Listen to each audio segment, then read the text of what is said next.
Hello folks, and welcome to my website. I hope you're all doing very well. I just wanted to offer this free presentation to you guys to give you some more insight as to what is going on the planet at the moment, given the so-called corona period that we're in, which is otherwise just Latin for crown, and that it's so important to claim back our crown, because when we're born it's been taken away from us, which is otherwise linked to our sovereignty. And so I'm assuming and presuming that you guys, if you have landed on my website, you should be in the knowledge, as it were, by this point that our governments have done all these tricks where they've basically subjugated us as debtors and trustees as part of this kind of registration at birth, are birthing into the maritime admiralty jurisdiction, where they've dragged us underwater, as it were. And so we're now treated as like a legal dead fiction, which is otherwise known as an ens legis, or commonly referred to as your straw man. So this presentation will just help to offer some, decoding, as it were, as to what's going on and why it's so important to come out of their legal world of the dead, claim your life, and learn all that's necessary in order to govern all of your affairs as a sovereign entity, which is your God-given right, basically. You're born free until you give it away, and all of our power has been given away under these fraudulent, deceitful contracts and registrations, which is the sole purpose of the government, which is otherwise linked to the Shaitani or Shilton, or sultans, which is the kingship, the governmentship, the citizenship, and all these stem back actually to alien intervention, which I will go through some of Pierce Back's research in this brief presentation. And I will leave a link down below of the full version, which I did a recording of, which is around 5 hours. Obviously, I won't take up much of your time. We'll just skim over some of the most important parts and then take you over into the website and show you an inside look as to what the course has to offer, where we could go through all the modules, so you can make a well-informed decision and hopefully get you to take that step into your own sovereignty and claiming back your crown, which is very, very liberating. And I've gone through this process, which is like a birthing process, where there's a lot of labour pains that I've gone through, trials and tribulations, as it were. But when you come out the other side of it, which obviously this course can streamline for you and iron out all the creases and uncertainty, so you can get from A to Z, from incompetent debt slave to fully competent sovereign, in as little as like maybe 2 or 3 months of hard study, and it's all leading you from start to finish. So you've got direction and a clear path set out for you, which is going to afford you all the tools necessary in order to claim back that really important corona, which is otherwise what the people in power at the moment are inverting, and such is the work of the Shaitani or the Satan kind of consciousness, is to be the opposers, and always invert and twist what is otherwise happening organically, or what is the truth, because they're liars and the whole system's built on sand.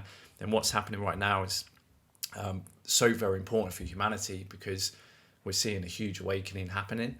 But on the flip side of that, the opposing forces are trying very hard and desperate to keep many people dumbed down as possible, because it's this whole dialectic, isn't it, between good and evil, that we seem to be stuck right in the middle of.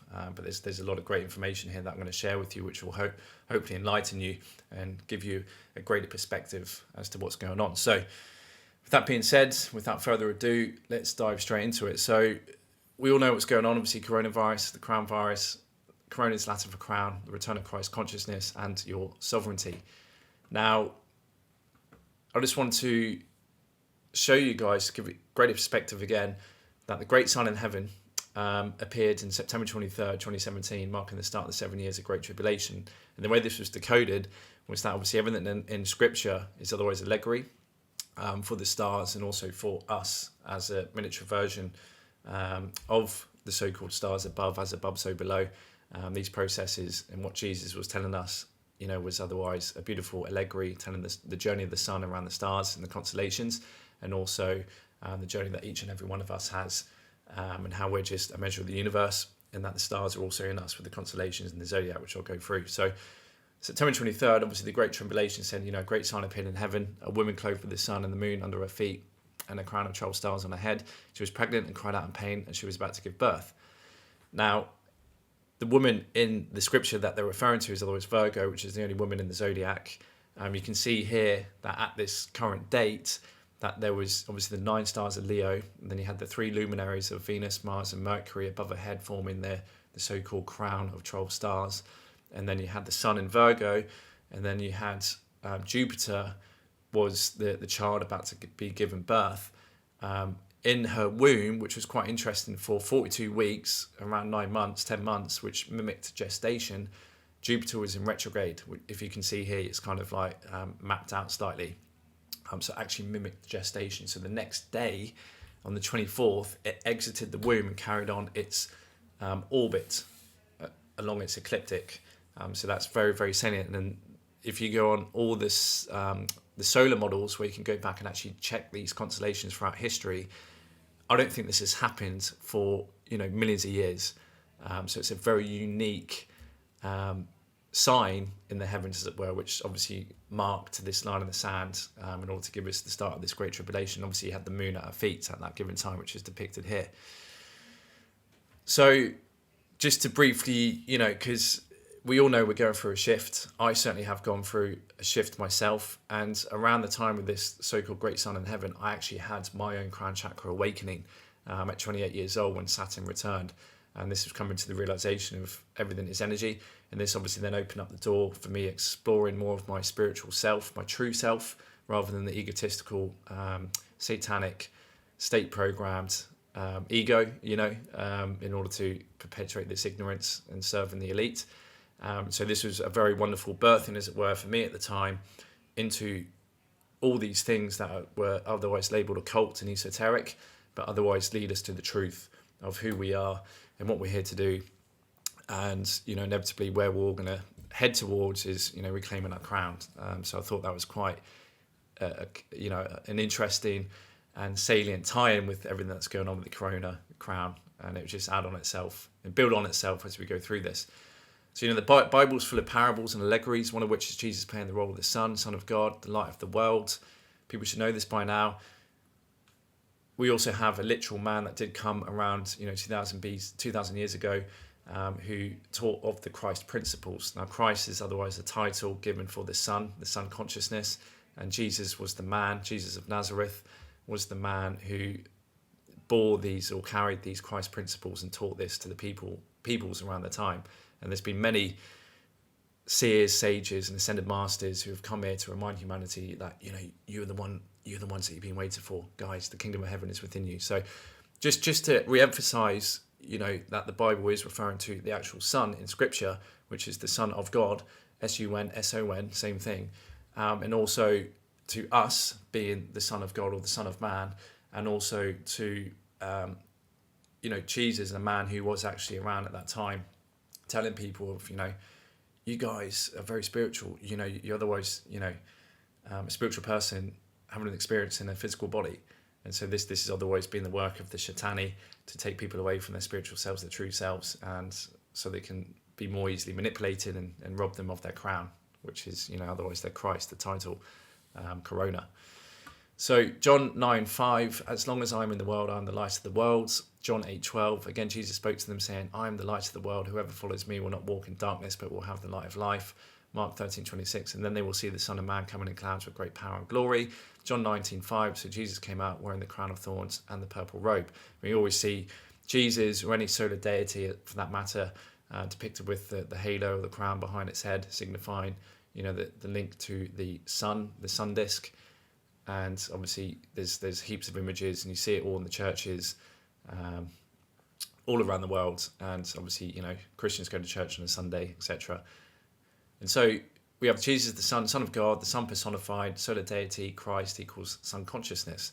The Son is the light of the world. The Son cometh on clouds, and every eye shall see him. The sun rising in the morning is the Saviour of mankind. The Son wears a corona, crown of thorns, or halo. The Son walks on water when rising, setting on the seas. The Son's followers, helpers or disciples, are the 12 months and the 12 signs of the zodiac, the 12 disciples. The Son at 12 noon is in the house or temple of the Most High. Thus he begins his Father's work at age 30. The Sun is hung on a cross or crucified on the equinoxes, where it passes over the equator, which is the star in the east, or the East Star, commonly referred to as Easter. And just here briefly, if you see, this is a map of the zodiac, which has where the planets domicile, detriment, etc., and exalt. And you can see here that 6 a.m. is otherwise would be depicted here on the left-hand side of the chart. You can also put 12 p.m. here, which is otherwise referring to 12 noon, which is when he begins his father's work. And then obviously 6 p.m. here where the sun sets into Libra. And this is, Horus in Set. And then you've got obviously midnight and then back around to the beginning of the day. So this can also outline the day as well as the yearly cycle of the sun and the energies and the angles that it bestows onto matter, which is the physical external world, that calls the world of effects, where these luminaries and these constellations and energies are otherwise the causal realm, which can explain a lot of what we see going on the planet at the moment, especially with what's about to happen. So Jesus is personification of the sun in the age of Pisces, which lasts for 2,160 years due to precessional slippage, which you guys should all be familiar with. The sun, or the constellations behind the sun, if you were to measure it at a given time, which is normally around 21st of March, which is the spring equinox, the constellations behind the sun at that point, if you were to measure it every year, regresses by 1 degree every 72 years, which gives us, for it to travel 30 degrees across a constellation outlined in the tropical astrology charts, it will take 2,160 years in order to transit through a whole age, which is the age of Pisces. We're now entering into the age of Aquarius, which is why we're seeing what's going on today, and why there's so much inversion by the dark forces. So Jesus in French is otherwise J, which equals I, or I, the all-seeing eye of Horus, the sun, the star. Sus is actually fish in Latin, which is quite interesting. Pisces is the two fish. So sus is similar to suis in French as well, hence Jesus can be je suis or I am. Christ is derived from the Greek word meaning Christos, which is anointed or sovereign or Messiah. So the sun, or Jesus, is now entering the sign of Aquarius. And so we saw when the sun was in Pisces over the last 2,160 years, that basically marked the influences from that constellation, the psychosomatic influences coming from these subtle energies that influences the subconscious and unconscious minds of the collective here on planet Earth, which brought about this Jesus personification, this Jesus-like character of the two fish, which is belief and doubt, and everything that's attributed to that under astrology, which is quite interesting. And so what's going on at the moment, I mean, if you guys want to learn more about this kind of holy science, which others refer to as syncretism or astrotheology, which during the Renaissance era under Giordano Bruno, Leonardo da Vinci, and all these wonderful kind of whistleblowers at the time were actually teaching the Prisca Theologia, showing that all of this spiritual science is actually giving us clues as to the whole fabric of how things are created and who we truly are. It's like the science of the soul and the stars. And so obviously this is what triggered the Inquisition. And people like Giordano Bruno got excommunicated by the Catholic Church and ended up, becoming a martyr and killed because he was leaking the truth. So he was like one of the first whistleblowers of the times, which is quite interesting. Which obviously the church tried very hard to snuff out, but it spread, and they've been trying very, very hard ever since then over the last 350 years to try and suppress this truth, none more so than today, given the energies that are coming in, which is obviously under Aquarius, which is the next sign. So Matthew 24:30 says, "Then will appear the sign of the Son of Man in heaven, and then all the peoples of the earth will mourn when they see the Son of Man coming on the clouds of heaven with power and great glory." And it always says in the Bible also, look for the second coming of Christ, look for the sign of the man in the heavens. Well, the only man in the zodiac is Aquarius, and he's the water bearer. There's only Virgo, then they've got the Geminis, the two twins. Every other constellation is otherwise an animal. And so this is quite obvious what they're referring to in Scripture. This is the sun now entering into Aquarius and taking on the characteristics of that given constellation, which is governing a lot of aspects of sovereignty, freedom, truth, knowledge, innovation, and individuality, which is what we're seeing happening today, which is why these courses are springing up and why I'm donning and actually enacting this kind of characteristic of this age that is coming in.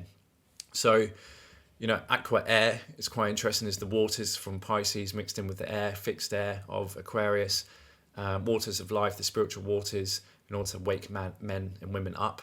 The man in the heaven, second coming of Christ consciousness governs I know, so knowledge, truth, everything we're seeing.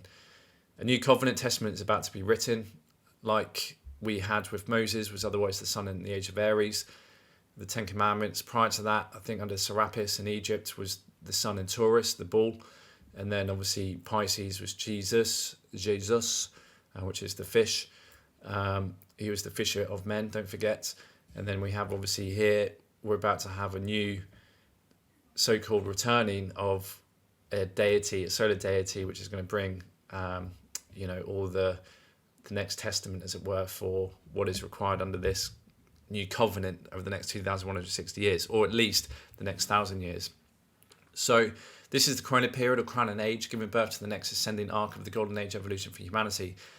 The baby's crown is always shown first. Obviously, when we're born, the baby's crown is shown first. So there's so much symbology and polyglottal symbolism tying into crown, our corona, the coronavirus that is being released on mankind at the moment, which is otherwise inverting the corona, which is seen from the sun, in order to give us this new period and influx of energies to awaken the masses, which is linked to the resurrection. It's not literally raising people from the dead. The dead is otherwise an allegory or metaphor for people's state of consciousness, awareness of themselves and who they truly are. So yeah, the dark forces invert and mock this event, and their goal is to turn everyone into automatons, which is linked to the false harvest and ascension event. So pay attention. So Jesus, the Son of God, now entering Aquarius. The Sun helps create the planets and elements in our solar system and plays a crucial role in creating our holographic reality. The Sun is the physical manifestation of the fire of God, which programs matter. Our DNA receives these codes, programming from the light in order to help decode our reality, perception, and experience.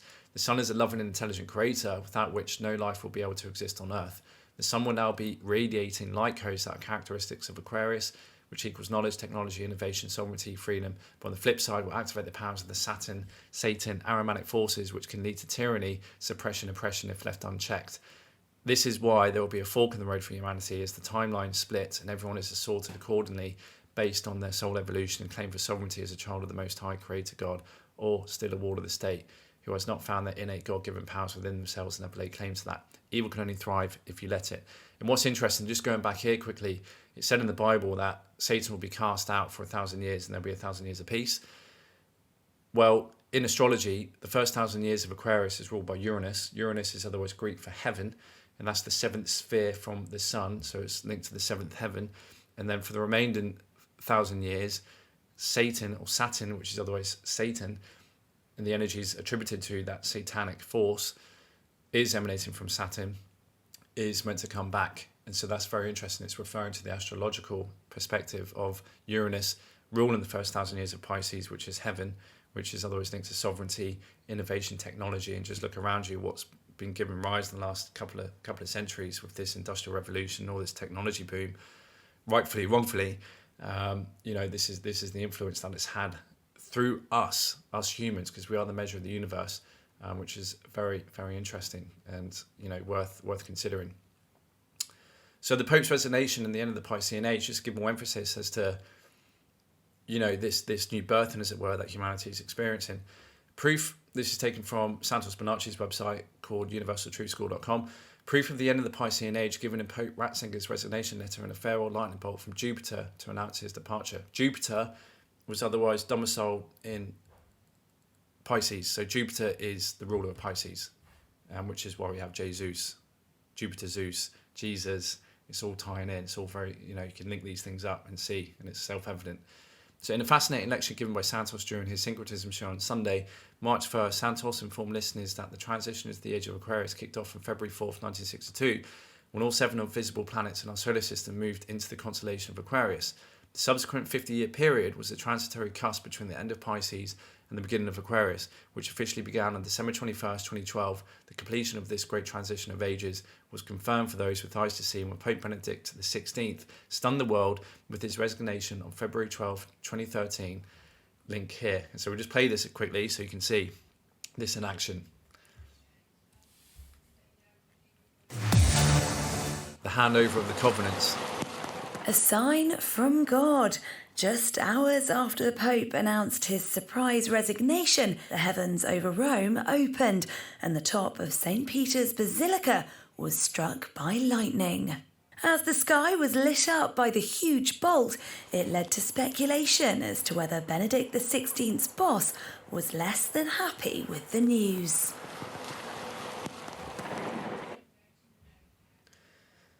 So there we have it. We can see, obviously, there was a line in the sand in the Mayan calendar of the 2012, December 21st, which everyone was kind of, jumping on the doomsday boat, which is, again, just another program by the Desiderati to mislead people of the importance of these astrological handovers, given the cycle of the planets and the stars. And so all that was demarcating was the clear line in the sand where the handover from the sun entering the sign of Aquarius actually took place, even though the energies of Aquarius were coming in, because it's kind of transitory and it's kind of like, you always get a blend of the forces around the cusp, as it were, before the crossover. And so this is why we saw the Renaissance era rise up with all the truth that was coming out then and over the last couple of centuries. But the clear line in the sand, they're saying, was otherwise what the Mayans predicted in 2012, which is why a lot of people have been waking up and being activated ever since then in the last kind of 10 or 12 years, like myself, coming into these new energies where our DNA and everything about ourselves is actually being upgraded due to the new energies, impulses that are coming in from the sun, which is linked to the Yugas, which Pisces is linked to the Iron Age, which is the lowest possible kind of conscious ebb and flow of our planetary evolution, with the sun's journey around another binary star system, it's believed. I think it's either Sirius or Ascalon, and all these cosmic forces that we come into as a result of this kind of tidal yin and yang, or ebb and flow of being closer and further away from these energies. And just like a synapse, if you can imagine, if it's further away,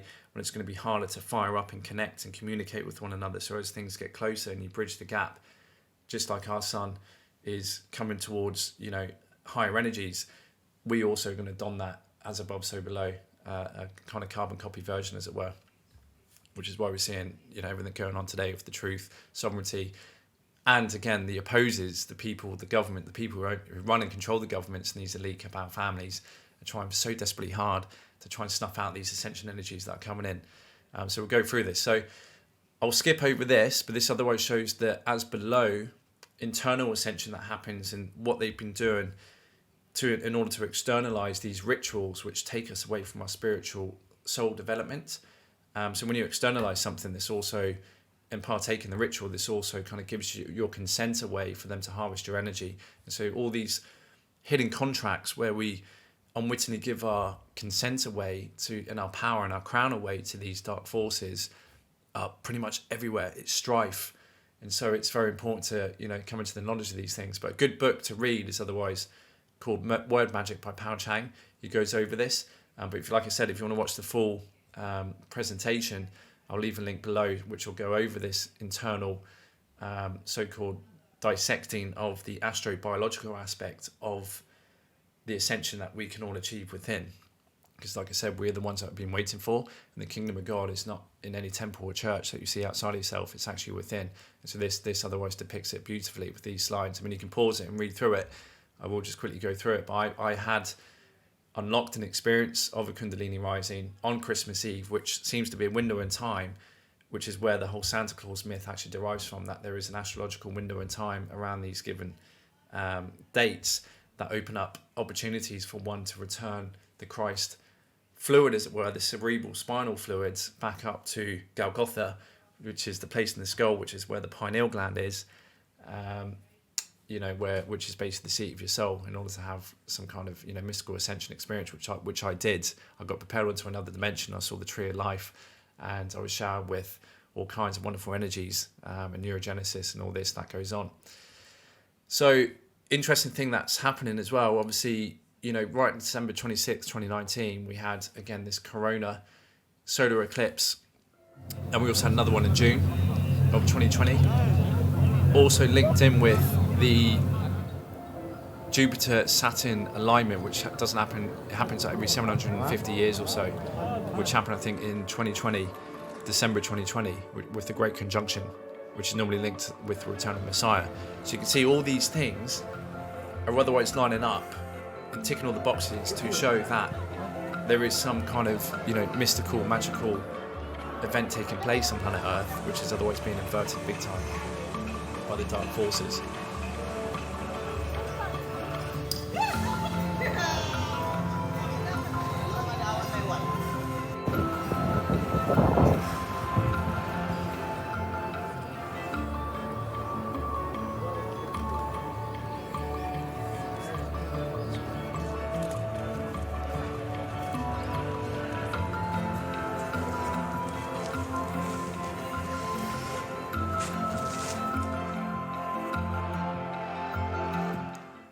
And this again is always tying into the corona you see around the sun, and that's what they're referring to, the crown of thorns. And what's even more, it just becomes self-evident. There's more and more proof in order to show someone that this is exactly what's being ritualized on the external level as to what's happening above in the heavens with the sun and all these planets and the energies they're bestowing on humanity. So we had, in 2019, April 15th, a week before Easter, we had the Notre Dame fire. And this was obviously, again, ritualizing the birth of the sun coming into Aquarius and the whole crowning moment for humanity with, the crown of thorns being the artifact that was housed in Notre Dame. Out of all the churches and all the places where the so-called official crown of thorns could have been kept, it had to be kept there, didn't it? In Notre Dame when the fire burnt. And this was obviously miraculously saved, which was, talked about in their news feeds, which you can see here, crown of thorns. These ancient treasures were saved from the Notre Dame inferno.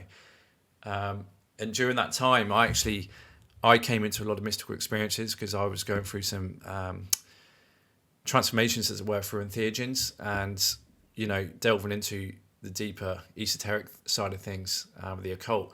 And I actually had, a lot of synchronicities and messages come into me about fire, open up Pandora's box, and the beginning of this so-called unsealing, as it were, the opening of the seals, in order to release the crowning moment for humanity, and which is all tying into, again, like I said, this great tribulation that we're in. There's no denying the signs that we see in heaven if you have eyes to see and ears to hear. So, again, once coronavirus touched our shores in the end of 2019 in China, and then obviously in the Western world it was 2020. You can see the build-up of all these things and what's going on with the great sun in heaven. And then we're having, the Notre Dame fire. Then we've got all these solar eclipses. We have the Great Conjunction. We then have, obviously, Event 201, which they announced to the world 2 months prior to the end of the year, of this thing being released. And because obviously they've got a predictive program, everything that they want to, roll out onto this plane as... they need our consent, and obviously silence is acquiescence. So they see our silence as consent to go ahead with these things and perpetuate their evil agendas. So again, we had, during the March lockdowns in 2020, there was all this symbolism around 33. And 33 is obviously linked with ascension and Jesus Christ, where he died on the cross at 33. And we got 33 vertebrae in our spines, which otherwise linked to 33 degrees in Freemasonry. And the 33rd degree in Fahrenheit, if you talk about temperature, is actually 0.5 degrees Celsius. And so it's that point where we actually start coming off ice and we start waking up, basically coming back to life. So it's all very symbolic to enlightenment. And so what the dark forces love doing is to invert and twist this in order to, invert what is actually happening organically in terms of this ascension energy that's coming in. So we'll just play this so it'll be self-evident. As of today, and I say as of today at this hour, we have 33 confirmed positive tests for the virus. Yesterday we had 22 cases. Today we have 33 cases, so it's gone up by 11. That brings, those are 11 new cases. 22 goes to 33. As we sort through this here in Arkansas, today we have 33 confirmed positive cases in Arkansas. As of today, we have 33 confirmed cases with Boston residents. We expect those numbers to climb. As of this afternoon, we have 33 Pennsylvanians who have tested positive for COVID-19. And all this shows as well is how they've literally got everything under control. The media, the finance, the banks, the governments, they're all controlled by the same forces. And they're just mocking Jesus. Basically, this is ritualizing, is the coronavirus is coming into the Western world right on March equinox around Easter, where so-called, the sun passes over, basically, the equinoctial point. That's all that is, sun being Jesus. Jesus died on the cross for man's sins. In the hot cross bun and all this symbology around Easter, the star in the east, that's all it's doing. It's just mocking this otherwise beautiful wisdom and knowledge which they've kept locked up and only taught the masses the exoteric, literal, dumbed down, ignorant version of these spiritual teachings in order to keep us in a subdued and subjected state to the state, to serve them, the cabal. So as of this morning, So they love doing this just to rub it in our faces and mock everyone. there were 33 confirmed cases in North Carolina. Evening to you. Lots to get to tonight. I'm Leon Hendricks. We want to start with new information into our newsroom. Within the past couple of hours, there are now 33 confirmed cases of the coronavirus in Michigan. Good evening, everyone. Thanks for joining us for the news at 6. I'm Richard Gerhard. Karina Corral has the night off. More cases of the coronavirus were confirmed today in San Luis Obispo County, bringing the total number now to 33.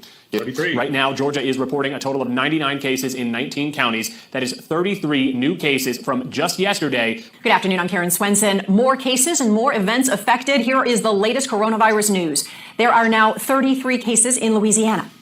As expected, the number of cases of COVID-19 jumps. A total of 33 people in our state have been tested and are confirmed to have the coronavirus. Day 4 of the shelter-at-home order brought 6 new confirmed cases of the coronavirus to San Luis Obispo County, bringing the total number to 33. All troopers will be professional, polite, and will treat everyone with dignity and respect. These latest steps as the number of confirmed COVID-19 cases in Rhode Island jumps by 33 overnight. And with 4 more deaths reported overnight, the death toll now stands at 33. The Ministry of Public Health has confirmed a batch of 33 new COVID-19 patients. Thailand now has an accumulated number of cases. తెలంగాణలో corona virus బారిన పడిన వారి సంఖ్య 33 పెరిగింది. నిన్న కొత్తగా 6 కేసులు నమోదయ్యాయి. ఇందులో ఒకరు కరీంనగర్కు చెందిన 23 ఏళ్ల విద్యార్థి. The Ministry of Public Health has reported that the number of confirmed cases of COVID-19 in Thailand remains at 33. 10 new confirmed cases have been reported in Malaysia, bringing the total now to 93. Health Director General Datuk Dr. Nur Hisham Abdullah said they were first and second generation close contacts of case 33. So there you go. It just goes to show all around the world at this time, around Easter, it's all occult ritualization of, otherwise something that's quite holy. They love inverting and mocking in the faces of the masses because most people are ignorant, to be honest, because they're all products of their system. They haven't been educated properly. And it's plain to see that, this whole thing's been planned. Look at Event 201. And, what also happened around March that during the lockdowns in 2020 was obviously the rollout of the so-called 5G, which they were very quick to roll out with all the satellites they wanted to pump up in the atmosphere, as well as all the towers and lampposts, which they've been changing really silently in the background over the last kind of 5 or 6 years, I've noticed, with, changing the incandescent lights out into the LED smart grid technology, which is able to communicate with one another in terms of setting up this whole kind of smart grid. So I won't play this, but what it otherwise depicts is what this change in energy that we've been exposed to in terms of man-made EMF. We've gone from the 4th generation, the 5th generation is the equivalent of going from 1 watt of energy to 200 watts of energy exposure, which is a 200 times increase. Now this documentary, I think, was released back in the early 2000s, and it was already advocating the ill health effects of the 1st generation, 2nd generation, 3rd generation on people's health, specifically the pineal gland, which is linked to our internal ascension and our ability to connect to spirit and our soul self, our higher self. And so this is also linked to healing the body, which is the main gland which releases melatonin, which regulates the wake-sleep cycle in conjunction with, again, the sun, the corona. And so people who are exposed to this in this web of EMF that we can't really get away from, unfortunately, but we can obviously take measures, especially in our bedroom when we're sleeping, in order to try and protect ourselves through shielding this EMF. And so all it was depicting is basically the proof and the scientific evidence, which are in the thousands, that even at the third generation or the first generation level, it's seen as a carcinogen. And there's plenty of cases to show people, if electrosensitivity and long-term chronic health issues actually contribute towards, cancers and ill health and disease.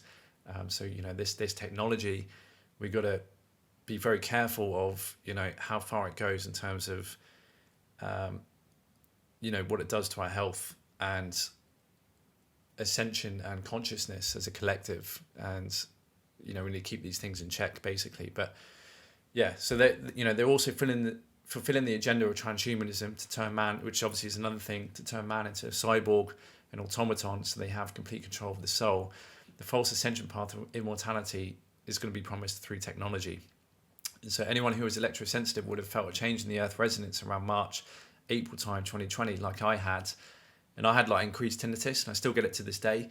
I mean, I've been put under frequency attacks and psychic attacks due to what I'm doing, which I've learned to manage, obviously, which you have to, otherwise, whatever doesn't kill you makes you stronger, basically. But that was very testing time for me, because they came after me based on, some of the things I was doing here, with the letters I was sending in and reclaiming my crown, the things I was getting up to, being a pain to the system, because I'm resisting their plans and helping us, spread this enlightenment. But if you're sensitive to these things, you might have noticed this too. So, it's interesting. And so, yeah, it helps block out the cosmic energy upgrades and shuts down our pineal gland, hindering our ability to heal properly. So exactly, it makes sense. If we're getting all this new ascension energy coming in, which is unlocking people's enlightenment and awareness and awakening, as it were, then it makes sense for them in order to put up an artificial grid, which if you look on any Stellarium app where you can scan the skies and see where the constellations are on the planets, you'll see it's almost impossible to see the stars because there's absolutely thousands of satellites which are just littering the sky, which is part of the SpaceX, putting all these Skynet satellites up in order to help put Earth in this artificial grid or matrix, and in order to maintain the frequencies that they want to bestow on humanity in order to maintain their control by the dark forces. So it's all quite obvious when you start connecting the dots and seeing these things play out, given what we've just gone over so far. So it says in the Bible, 1,260 days from the great sun in heaven, Satan is said to return. I mean, that was Saturday, 6th of March, 2021, which was, slightly later than what obviously happened with the corona rollout, but there's no mistaking that, back in 2020, that was almost like, a good 3 years into the 7-year tribulation. So it was and what they did was obviously to ritualize the return of Satan, which is, who they serve and who they worship. Basically, they're a satanic cult, was the whole kneeling ritual. And we all heard about this, we all know about this, is they got everyone to kneel under the banner of racism, but all they're doing is, again, ritualizing bending the knee, which is, again, giving away your sovereignty to the royalty or the king, which is who they herald and worship, which is Satan. So the masses are unwittingly just being tricked again by the dark forces to bend a knee to Satan and the coronavirus, which is otherwise the inverted version of the sun, which is Saturn, which is Satan. So, so many people are just unaware of these things. But when you become learned of the occult, you don't have to be, a cult. All that means is what's hidden and what's been kept secret. So anything that's been kept secret, you're going to be careful of. Like Jesus says, anything that's whispered in your ear, shout from the rooftops. And so that's all they've done. And the only reason they can maintain their power is to keep people ignorant and away from these so-called occult things, which is why they generate so much fear around, don't study the occult. Don't do this and don't do that. Because it keeps you away from the truth, and the truth will set you free, quite literally. I mean, personally, I had what happened in 2021 went after the point where he's meant to return, so-called Satan. I actually had a couple of dreams of seeing the devil in my dream, and he was exactly how it's depicted in Hollywood. I mean, I won't go into it too much, but I had a lot of synchronicities there, and I've actually seen, I believe, one of these fallen angels with a bat. There was a bat symbol. There's a lot of bat symbolism in 2020. Obviously, the bat with the coronavirus, the bat being, the bat out of hell, symbolic to Satan, with these fallen angels, these jinn, and demiurge. And then you obviously had the rise of Gregory David Hallett, who also was claiming to be the rightful heir of the throne of the United Kingdom. And a lot of his videos, I remember decoding some of his videos, and there was a lot of bat symbolism put in there too. So again, it's all tied into this deceiving, disiparati and satanic forces trying to invert the truth and mislead the people and keep them busy whilst they roll out their plans in order to basically hook everyone up to the hive mind through technology. So the Cabal announced his arrival during the end of 2020 with this cheesy commercial portraying the devil matching a personification. So on top of that, I mean, there's so much more. If you look at the music videos that were released, Little Nicky and like these shoes with like actual blood in the bottom of the soles, and the Nike boots with the inverted pentagram on top. Just have a look around you, and like some of the football boots that were being released in the shops from Adidas were like demon technology, stuff like this. So all of this was starting to leak out into the world due to, again, the time we're in. So there's no denying the signs and what they're obviously trying to bring about as the new normal in order to blend the boundaries of good and evil and to accept Satanism in our lives in this whole new world order where all our freedoms are stripped from us. So just have a look at this.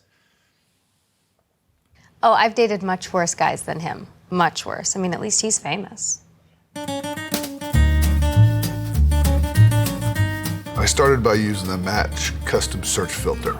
I filtered out joy, happiness, toilet paper, and reason. Boom. Most years I've dated are a little, I don't know, straightforward. I mean, there's a little misery, but nothing truly soul-crushing about them. I just want to be remembered, you know? Do you know the poem, The Road Less Traveled by Shakespeare? I actually have the tattoo of it. Don't ask me where. You devil. Guilty. She gets me. That's the best part. When you meet someone that takes time to see beneath the surface. Of the earth. It's just a perfect match. It's just their way of announcing to the world. Like I said, they always announce the truth in movies and music and video games, etc. I think Cyberpunk 2077 as well. I mean, this is inevitably what they want.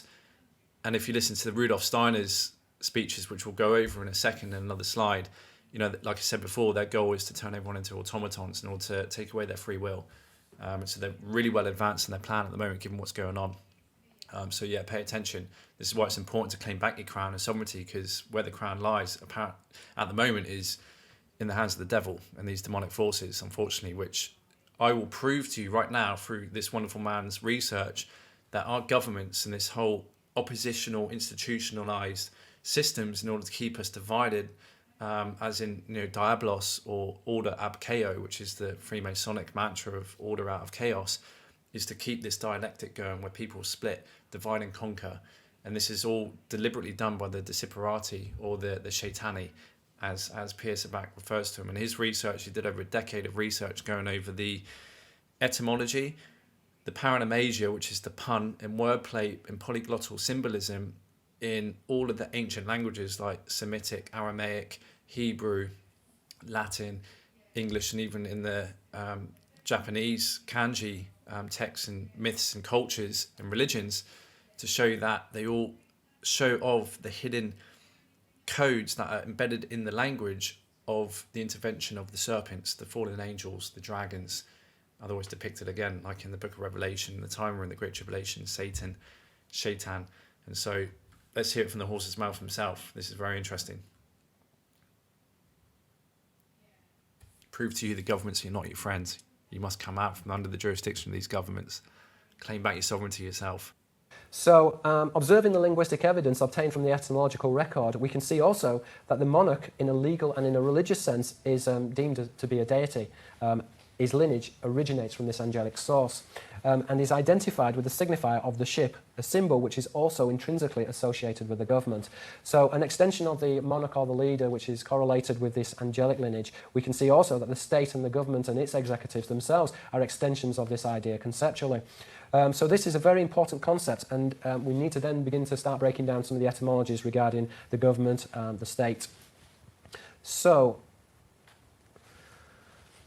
okay, if we look at the top of the slide, we can see that the king basically is an extension of the angel, and the angel is a controller of the state. If we were talking about this symbolically, we would talk about the ship of state. So in theory, the government is an extension of the angelic vessel, a craft which is controlled or instituted from heaven. So there is this mirror image between kingship, rulership over the kingdom, and this idea that this authority is extended from heaven, and it's extended from a boat or a ship. So the idea that the monarch is an appendage to the angelic vessel, an agency that regulates the earth and its laws from heaven, is deconstructed and is encoded in the idea or in the definition of rulership and government. So for instance, the term government, we can see, is from the Latin root gubernare, which is to steer or to rule, and is related to gubernatio, a navigator of a boat. So the connotation is of the prince or the navigator who controls the ship of state. The etymology gubernatio, a navigator of a boat, again is coming back from the classical language, from the Greek kubernao, to steer a ship. And are terms illustrative of government, referred to variously as the ship of state, in other words, government. As previously indicated, the noun state is a loan word from the Greek noun stratos and army. So we can see how these terms are beginning to tie up. The angels themselves are deemed as crew members of vessels. The king himself is deemed as kingship. There is this extension of the angelic vessel. And the state itself is mapped out according to the laws of the vessel, according to this angelic ship. The state itself is an extension of this vessel. So we can see that the Greek word stratos anami informs the etymology state and is an appellation used in biblical discourse to specify the angelic host. As we said before, the term host in the Latin connotes an invasive or a foreign power, one which is alien. And as we said before, in Aramaic, Zari is an alien or is an angel. The two terms are interchangeable. We are talking about this force which is an invasive force, which has instituted governments. So at an abstract level, the denomination sebastos, an emperor, signifies a pilot or a controller of state, and is depicted technically as a mariner, an echelon that corresponds in the Hebrew language with Sabaoth, the host, in other words, a crew of a naval vessel. A royal epithet, the titular sebastos, is synonymous with an agency which is identified with an angelic force. And in the Semitic, the government also is an agency of the angel and appertains to a royal pedigree, one which is instituted from heaven. So we're going to look at this now. Once we go back into the Semitic etymology, we see this correlation between the angelic lineage and government. So, for example, if we refer to this slide, we can see that the term Satan, which is the arch-fallen angel, the term Satan means an adversary, but in the original context, the term Satan could also refer to a political party. And we see this relationship with the etymology of Shulton, which is government. So metaphysically, we can see that the governments themselves are affiliated to the Shaitani. They are, by nature, adversarial. They are oppositional or adversarial. And this goes back to the idea of the fallen angels, this dichotomy between the human and the angelic lineage. Once again, the satanic lineage is correlated with Sultan, a power or a ruler, a Muslim sovereign. So the bloodline of the Sultan, in much the same way as Malak and Malak a king, we can see his bloodline also, in this context, is aligned to the Shaitani, or to the fallen angels. If we took the Greek example as well, we can see that there is a polyglottal pun in the Greek also, which is very reminiscent of the Hebrew and the Semitic. So in Greek, we can see that there is this relationship between Bul, which is a senate, and Diabolos, which is a devil, and Baal, which, as we said before, is a lord, or Bahar, a sailor. Now, this dichotomy is perhaps best elaborated in the English, because we have the upper and the lower house. The lower house refers to the commons. Commons in this context coming from the Latin etymology, signifying one who is hairy, hair being a mammal signifier. And then we've got the upper house, the House of Lords, which is closely identified with the emblem of the dragon being this personification of this angelic bloodline, this monarchical bloodline. So I just want to avert your attention now to the slide, because we have this depiction here of Zeus, and we can see that he's holding onto this ball. This ball is to signify the ophanim, or the circular ones being a reference to an angelic vessel. But in his hand he has this thunderbolt, and the thunderbolt is closely equated in the Greek with drakon, which is to flash. So a flashing deity has obvious connotations of lightning and thunder. So the thunderbolt itself is this signifier of the dragon. So again, if we just look at this medieval painting, we can see that the lineage of the king is represented in relation to this daemonic, or this angelic lineage. In this context, these are fallen angels. Here are representations of the jinn, and we're going to see that the jinn and the fallen angels, in particular the seraphim themselves, are correlated with the jinn. So, for example, as we said before, the seraphim Serapha, which is fire, from which we get the etymology seraphim, the flaming ones, the shining ones. We see also that the jinn themselves, that they are born from the smokeless fire. So the jinn and the seraphim are one and the same thing. The jinn are the fallen state of the seraphim. So, if we look at the conclusions pertaining to the angelic sailor and their institutions, the government, we can see that there are three crucial points. We can see, number one, that the angels are compared to mariners of heaven, and both of these confederacies are regarded as an alien power betokened to the signature of the dragon. As we said before, host is a foreign or an invading army. It is this foreign alien agency. Number two, we can see that the symbol of the government and its comparison to our boat is obvious, and this primarily it indicates an organisation that is directed primarily from heaven. And number three, most importantly, the king is an arbitrator of heaven, and his mixed bloodline is angelic or alien. Terms, as I said before, are interchangeable in Aramaic, so therefore we have Zari, which is an angel or an alien, and is relates to Sari, which is a boat, because this alien offspring is correlated with this angelic boat or this angelic vessel. In the modern tradition, we would say that these are aliens. So, we can see that enshrined within the Constitution, the king is deified and is enlisted as the legal guardian of the sovereign state, a mediator between heaven and earth. Interwoven from the same strand, the secular state, Latin gubernare, to steer a boat, is viewed functionally to be an imago of the sacerdotal permittee. So in other words, the priesthood and the sacerdotal tradition, the priestly tradition and the state, they come together as one, they coalesce as one, and the signifier of this is the boat, the angelic vessel.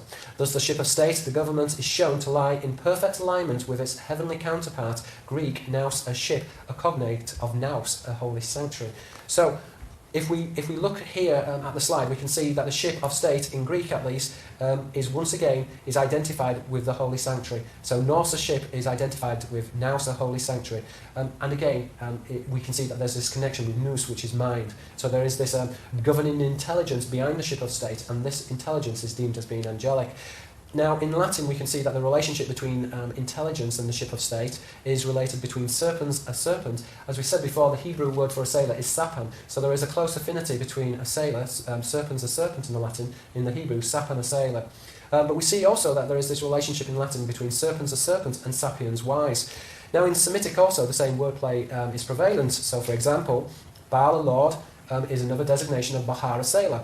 And we see his mind, we can see is related to Baal, the Egyptian noun for the mind. So there is this connotation of intelligence, this governing intelligence. In the Babylonian, Akan, a seraph, is closely equated with Akal, reason, sense, or intellect. Again, within Hebrew and Arabic, Malak, an angel, a Mok, which refers to brains. Again, Shatir, which is clever or cunning, and Shaitan, which is Satan, because the archangel or the seraphim, the Shaitani, the fallen angels, they are deemed as being clever, as intelligent. Once again, there is this correspondence with the jinn. So the jinn are figured as Gioni, which is brilliant or intelligent. So in other words, we can see that the angels themselves are equated with esoteric knowledge, and if we look at Jura's slide on the screen, this etching shows that the angels themselves are equated with this esoteric knowledge. And again, if we go into the Greek etymologies, we can see that this knowledge is referred to as Pythagorean knowledge, Greek Puthanagoras, the speaker of the serpent. And indeed, this knowledge is contrasted with human knowledge. Euclid, who wrote the treatise on geometry, his etymology in Arabic, Euclid, is to ape or to copy, from the Arabic noun kurd, which is an ape. So the signifier of the ape is of human knowledge. Thus it was said that there were no royal roads to Euclid's treatise on geometry, because the implication is that the monarch is angelic, and that Euclid's treatise were based upon this human knowledge, which is distinct, and which there is this dichotomy. Now, going back to the idea of the state as a nautical vessel and equated with knowledge, we can see that it's parallel politically to the nation state. So therefore, we see that there's this relationship between Stratos and army and its governmental structures. In particular, the vassalage or vessel, which is mirrored with this priestcraft. Now, in the connotation, we can see that craft, although that there's a Masonic connotation with the builders, and the builders is another term for an angel, but the priestcraft also refers to the craft as in a boat, as in the ship of state. Anchorage of state and its existence is moored celestially to heaven and earth. Accessory to the government and its laws is precipitated contractually through the sanctuary, which is enlisted as a signifier of the boat. As I said before, nous a boat and nous a sanctuary in the Greek. Now, connection between the ship and sanctuary celebrates theologically the residential place of God, and is an idea further elaborated in the Judaic commentaries. So not only are we finding this encryption within the Greek language, but we also find this theologically within the religious texts and within the religious scriptures. So, for example, in the songs for the Holocaust of the Sabbath, we can see that the holy place of God, the celestial habitation of the God, is a common precis for the sanctuary. So they're one and the same thing, and they are connected to the signifier of the boat. It is a site that houses the various chariots of the gods. So these chariots or boats are described variously as boats or ships, and draws analogy with the modern UFO. This exorbitant apparatus is, according to scripture, able to scale the heavens and is understood as a type of vehicle. That once again, it draws its comparison with the angelic cherubim and their flying wheels. So if we look at what the scribe has to say about these vehicles in the songs of the Holocaust, the scribe writes, "And the chariots of his innermost sanctuary will utter praises together, and their cherubim and wheels will bless wonderfully the chiefs of the godly figure, and will bless him in the holy innermost sanctuary." So we see here that there is this connection between the boat and the sanctuary of God. And if we look here at this slide, the slide shows the chariots of the gods. The wheel itself is cut off on the slide, but this is actually a chariot. But the representation of the chariot is of the keel of a boat. So we're seeing here that the boat itself is an important signifier of the angelic mariner. Now the wheel of the chariot is used to refer to the ophanim, the circular ones. The circular ones is another term for an angelic vessel. And we see that there is this correspondence between the vessels of gods, which are represented as the ships, or the chariot. The chariot itself usually combined with the signifier of the boat, but the circular wheel a motive of the angel of the wheels of the circular ones. And again, there is this correspondence with the UFO tradition of the UFO phenomenon. And just to add, take it from his book, The Mode of Reality, page 32. To conclude, the essence of language loans itself to symbolism, represented sublimely through the study of philology and homonyms. A hidden mentor of man, the angel in occult law is a reptilian entity, distinguished as the hidden master or king. Principally, the dragon, a teacher of words and arithmetic, embedded knowledge of itself sequenced in numerical codes, a secret history veiled in mathematics, geometry, astronomy, semiology, and language. Systematic and intelligent, the adoption of signs is discursive of arcane wisdom pertaining to the snake and its concealment. Untrusting towards humans, this creature hides behind occult ritual. Frightened of being uncovered, it uses war, economic and political coercion to force nations to do its bidding. Ancient accounts suggest the snake is duplicitous in its designs and dealings with man.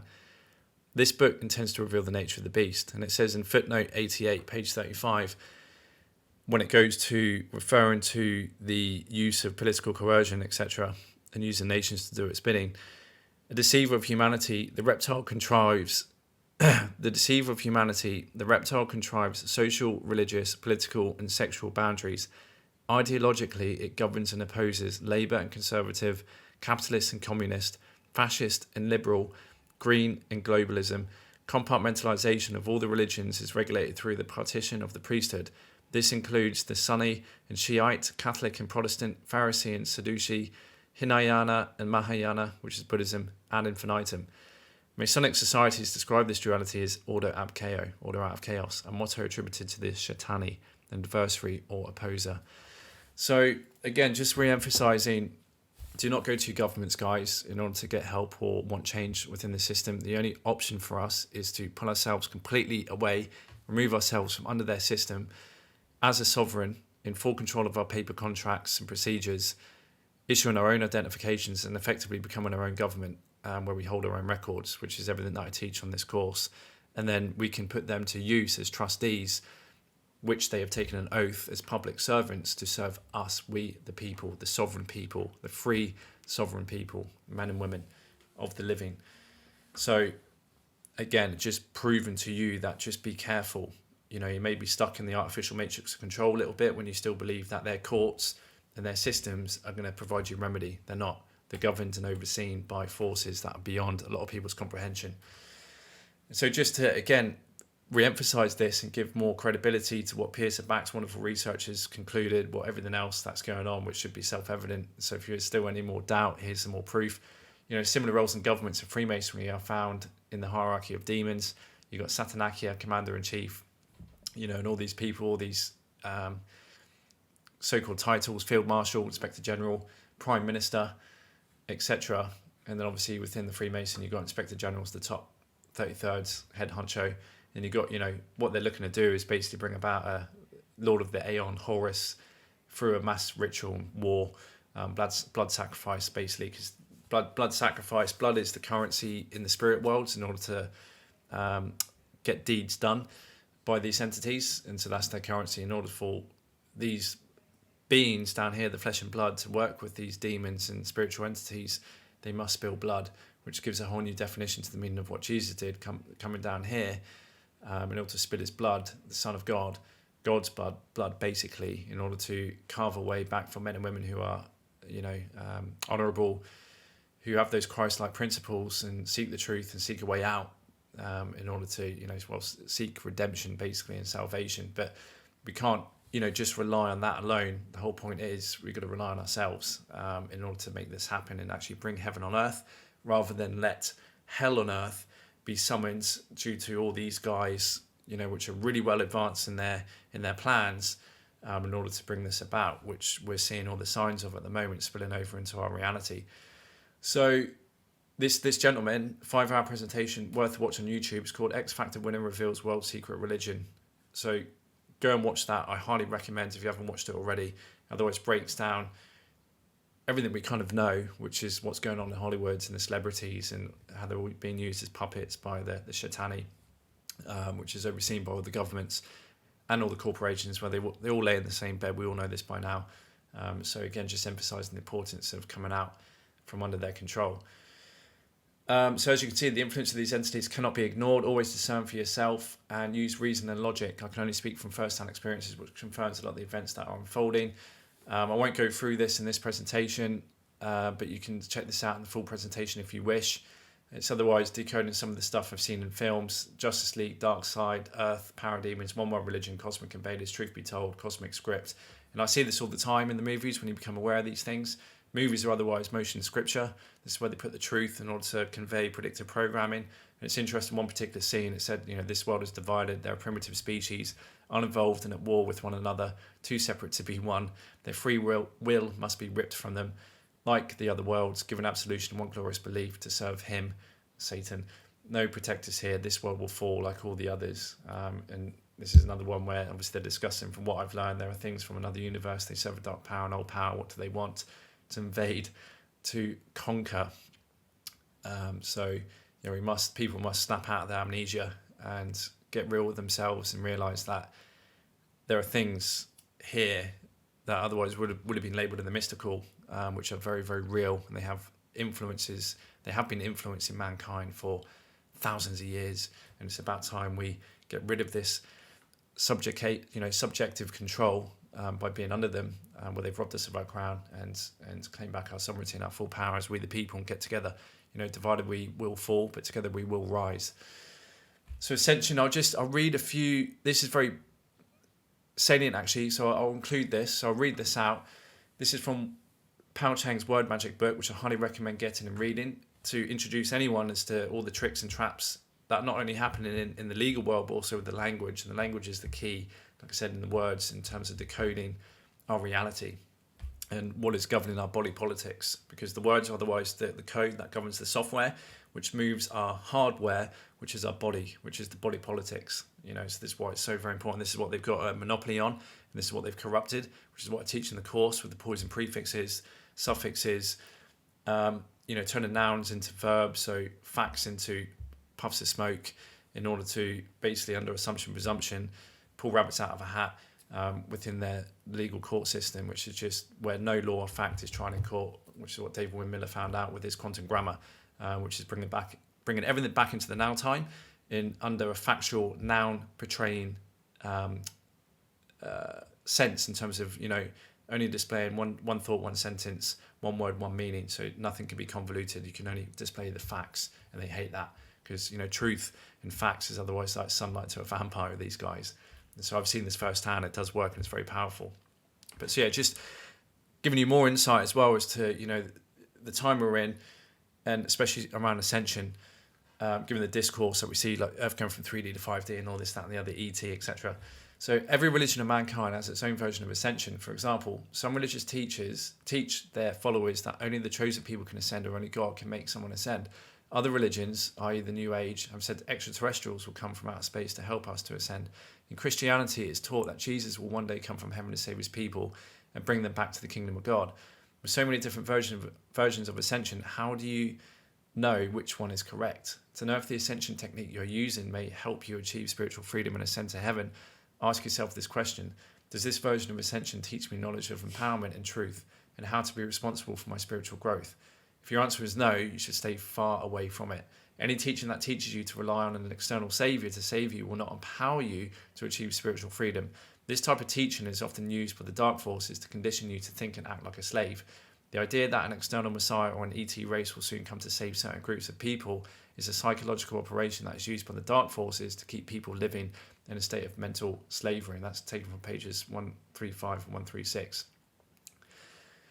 This is on page 136. To find more evidence that the dark forces may be planning to harvest people during ascension, we need to investigate and study some of the hidden messages in the movie Jupiter Ascending. Before we do this, it is important to be aware that the dark forces and their flesh and blood minions like to use many movies and TV shows to disclose what they are doing or planning to do to mankind. The Matrix is one of the best examples of a movie that reveals to people the agendas of the dark forces in plain sight. One of the main reasons why the dark forces and the dark magicians disclose their agendas in movies and TV shows is because they do not want to violate people's free will. Furthermore, most people do not take the messages in movies and TV shows seriously. This allows the dark forces to show their agendas in plain sight without worrying about people becoming aware of their evil deeds. Be aware that they also like to use other media to reveal their agendas, such as video games, music video, newspaper, and magazine. I played Cyberpunk 2077 just to see the symbolism in there, and I remember in one of the opening scenes there was Satan on a poster on the wall in the garage with, depicted as how he is depicted in Hollywood and what you saw in the advert and what I've seen in the astrals. Very real, very true. So do not dismiss these influences on the world, because the material world is a direct result of what goes on in the spiritual world. It's a carbon copy. Get it? Carbon is otherwise 6 neutrons, 6 protons, 6 electrons, 666. Governed by Saturn. Saturn is Satan. Satan is said to be the prince of this world. So, just pay attention. Where do you think you are? But telling people, what they are doing to mankind through movies, TV shows, music videos, video games, etc., the dark forces and their flesh and blood minions are giving people many chances to say no. When people ignore the dark forces messages and choose not to say anything, it means that they do not care enough to exercise the power of consent. Therefore, the dark forces can use that as an excuse to proceed with their diabolical plans. Remember, silence is a form of consent. And this is page 137. For you to not blindly give the dark forces your implied consent, you need to be aware of what they are doing. Your awareness is one of your most important spiritual powers for stopping the dark forces. When you become aware of what they are doing, you can say no. If enough of us say no, the dark forces will have to back off. If they refuse to back off and take actions to harm us, they will have to face the cosmic forces and the justice system of God. All thoughts, intentions, and actions are known by God, and there is no escaping his laws. Let us focus our attention back to the movie Jupiter Ascending. Shortly after the halfway point of this movie, there is a scene where Titus shows Jupiter a room full of thousands of vials that are filled with youth serums. By drinking the serums, it allows Titus and his people to live for thousands of years. The shocking thing about the serums is that they are made from harvesting dead people. Based on my research on ancient knowledge, the secret ingredient that gives the serums the healing effect of longevity is ichor, the golden fluid that's believed to be stored in the spine. So just to go back really quickly, so this is the sacred chrism. This is otherwise depicted on Raising the Chrism. So the Bible is a manual about physiological regeneration and astrology written in code, see gematria, providing us a path to enlightenment, atonement. 99% of the people believe the Bible is a historical book to be taken literally. It's not. It's about you and your path to enlightenment. You are the protagonist. You are the hero in every story. You are Jesus. You are Neo. You are the one you've been waiting for. No one's coming to save you. All of these parables were written about and for you. And so I'll go over this very briefly. So the Christal chrism is also a sacred fluid that is released in certain glands in the brain that helps aid ascension for those in the know and are willing to do the work in order to raise it back up the spine, whereupon neurogenesis, ascension, and transformation/healing of the body occurs, our true ascension. And all this symbology, which you can pause and read through in your own time, you can see that this seed is otherwise referred to the seed of life, which is also depicting Jesus as below in an astrobiological form. And it says here, the seed of life, manna of bread, Matthew 6:22, the light of the body is the eye. If therefore thine eye be single, thy whole body shall be full of light. And this is otherwise linked to, like I said before, the pineal gland and the importance of that. And so, bodies are the temple of God. Our bodies are the temple of God. We are made in God's image, a receptacle to the soul and higher subtle energies in which DNA acts as antennae to receive all this wonderful cosmic information that we should be getting organically. But obviously there's a lot of distortion with these EMFs, man-made EMFs, which is done deliberately on purpose. This process of raising the chrism helps activate dormant brain cells and DNA to receive more light, information and spiritual awareness and gifts. The sun also aids in DNA activation, which it will become quite obvious with what the dark forces are doing to counteract this activation with what's going on in the world currently. I also refer this is to so Jesus is the seed of life because he is the word of God. Return 1/10 to the Lord, tithing, that's what it's otherwise referring to. The seed is the word of God. The bread, manna, seed, Jesus, and the holy oil, chrism, Christ, which is the precious sacred gift secreted by the claustrum, which is the gland that secretes this fluid, which is separated by the Ida and Pingala, ends up coming down and is married in Bethlehem, which is the solar plexus, with another kind of substance. And then it is deposited into your sacrum, which is otherwise the chamber of secrets, where the coil of the Kundalini lies dormant until it's activated, just like in Harry Potter, under the film the Chamber of Secrets, and the Philosopher's Stone. This is what it's all referring to. It's referring to this internal ability to actually unlock immortality organically, and have this healing effect, a neurogenesis effect, and enlightenment, and to be able to activate our spiritual senses in order to, unlock either clairvoyance or clairsentience, etc. Things that we should naturally have, but as a result of this intervention by alien forces, our DNA has been switched off, and we're in a fallen state. Just as we're governed by fallen angels, we are literally in a fallen state as well, because they've been doing all kinds of genetic manipulation experiments on us in order to keep us dumbed down so we're easily manageable. There's a point in time where humans were atavistically clairvoyant, so they weren't easily misled by arhimanic forces, because they were able to see beyond the belief systems and scripts that were trying to be bestowed to them, because they can actually see what's going on firsthand in the spirit worlds. They've got connection with nature and God itself and the nature of reality. Whereas, ever since this kind of shutting off of these spiritual forces and abilities to see and have clairvoyance and all this, that and the other, and discern for ourselves and get information right from the source, quite literally, of what manifests our material world, the battleground's now become in the mind. And so beliefs and thoughts have become the single most powerful variable in achieving enlightenment, but also being pulled away into the darkness and ignorance, which is just ignorance. Ignorance is weakness, knowledge is power. So the Christmas tree, going through this. So the bread, manna, seed, Jesus, holy chrism, Christ, which is the precious sacred gift secreted by the claustrum, have the potential to prevent death and therefore save mankind from sin. This is one of the reasons that Jesus Christ is the saviour of mankind. The Christmas tree symbolises the spine, which is why we have the lumbar part of the spine, which is linked to the tree. Our guts are basically our soil, from which the plexus, the solar plexus, and all the nerve ganglions and blood vessels extract nutrients like a tree would from the soil into the body. And our fruit is otherwise the brain, and obviously what is outwardly expressed in our body. So judge a man or woman by their fruits. That's what Jesus said. If you have good thoughts, good words, good deeds, then you're going to radiate this goodness. If you have bad thoughts, bad words, bad deeds, then you just know. It gives off that vibe, that energy, that vibration, and it's going to show in your appearance. And whether you treat your body with respect or not, it's also going to show in your body, just like a tree. If a tree has a bad fungal infection and the quality of the soil is very poor, i.e. the food they put in their gut is very poor, that the body draws its nutrients from, the tree, the lumbar, the spine, and the brain draws its nutrients from. Don't forget, your brain literally sits in your blood. It swims in your blood. You're going to see that tree or that person be a direct reflection of the quality of their thoughts, and also of obviously what they put in their body, which is drawn from the soil, which is the nutrients that feed the tree, which feed the brain. And so to the degree that you have malnourished foods, intoxicating foods, and all the wrong kind of foods, the processed sugars, and etc., and all these full white devils, the flour, the processed sugars, the salt, and the dairy, the homogenized and pasteurized dairy, then you're going to be, effectively hindering your tree, your faculties, your cognitive abilities, because it's not designed to eat all these things, and it's just going to end up feeding more funguses and parasites, which they excrete their toxins into your body, which are poisons actually used in biochemical warfare, which can actually decompose rock in the soil, and that's what they're designed to do, to feed the minerals to the plants.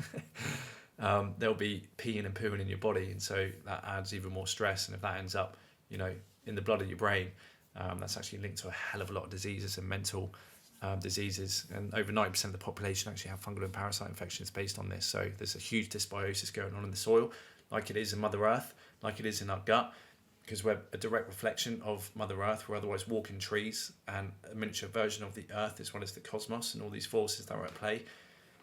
So if you want to heal the planet, first heal yourself, because a healthy body means that you're eating healthy and supporting organic farming practices, this, that, and the other. And so this sacred fluid is otherwise linked with ichor, which is the blood of the gods, which is depicted in the Greek myths, which prolongs their life and longevity. And so this is what's going to take us back to, obviously, if we're able to raise the chrism ourselves internally and not spill the seed through licentious behaviour, acidic foods, like I said before, alcohol, eating the wrong foods, processed garbage, crap, which are denatured, which have no organic nutrients and phytonutrients and secondary nutrients whatsoever that is needed for your body to be self-sufficient and to be able to be vital and have chi energy and generate all this chi energy.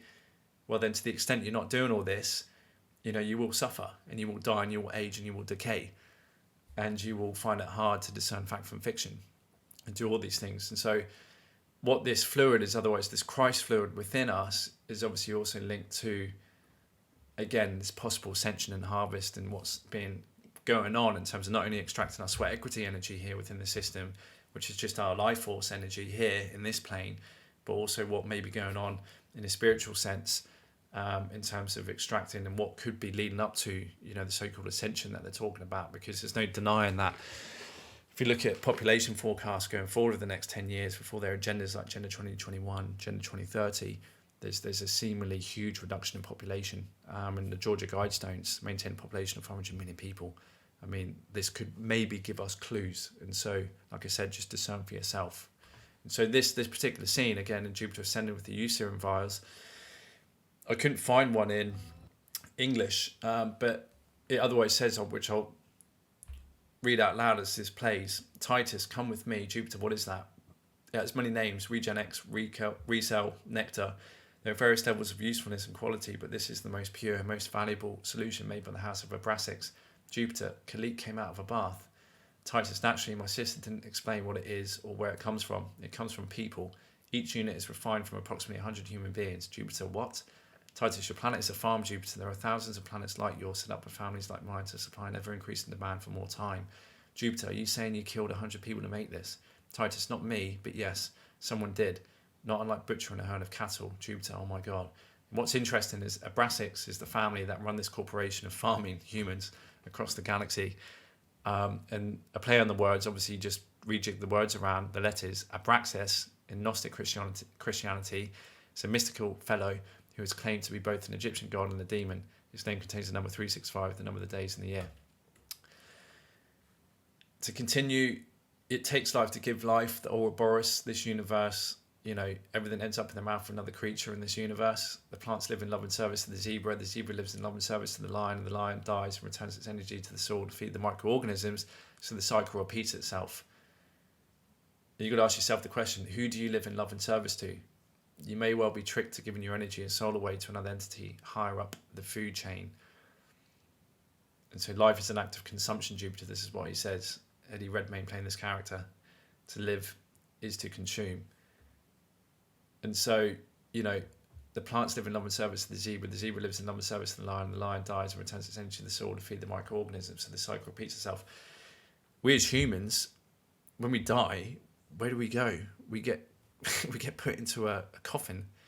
And so we are unable to return our energy and nutrients and minerals into the earth, which is our mother, which is dying based on all the commercial farming practices and the chemicals and the intoxication that we're and the corporations that we're supporting that are doing this, because people are going around unconsciously consuming the earth and all the things that Mother Earth is providing in abundance. But there must be a balance that's kept in this organic cycle of life, where things have to be kept in perfect balance in order to return the energy back into balance and back into the organic cycle, so new life can spring.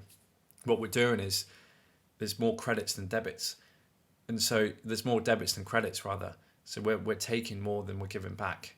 And this process of, we're ritualizing this whole process, which is linked to Satan again, Saturn, with the six-sided coffin, which is linked to the hexagon, which is the cube, which is linked to Saturn and the North Pole, which we'll go over later. That all these things that you must be aware of, that this is all rituals, and this is always seen as giving your consent. Just like ritualizing the external version of Christmas, which is Santa Claus coming down the chimney to deposit the wonderful Christ-like fluid into the Chamber of Secrets, which is the presence under the tree, the spine, the pine tree, which is linked to the spine, S-pine, in order for you to raise it back up. And so Santa Claus, otherwise Saint Nick, which is an anagram for Satan, because around 21st of December they celebrate Saturnalia, and Satan is the dealer of karma. And so whether you're naughty or nice, so be good, be good for heaven's sake, because Santa's in town, Satan's in town. And this is why I had a Kundalini rising experience where I experienced this ascension firsthand on the 24th of December, quite literally Christmas Eve, retaining the seed for about over 34 days at that point.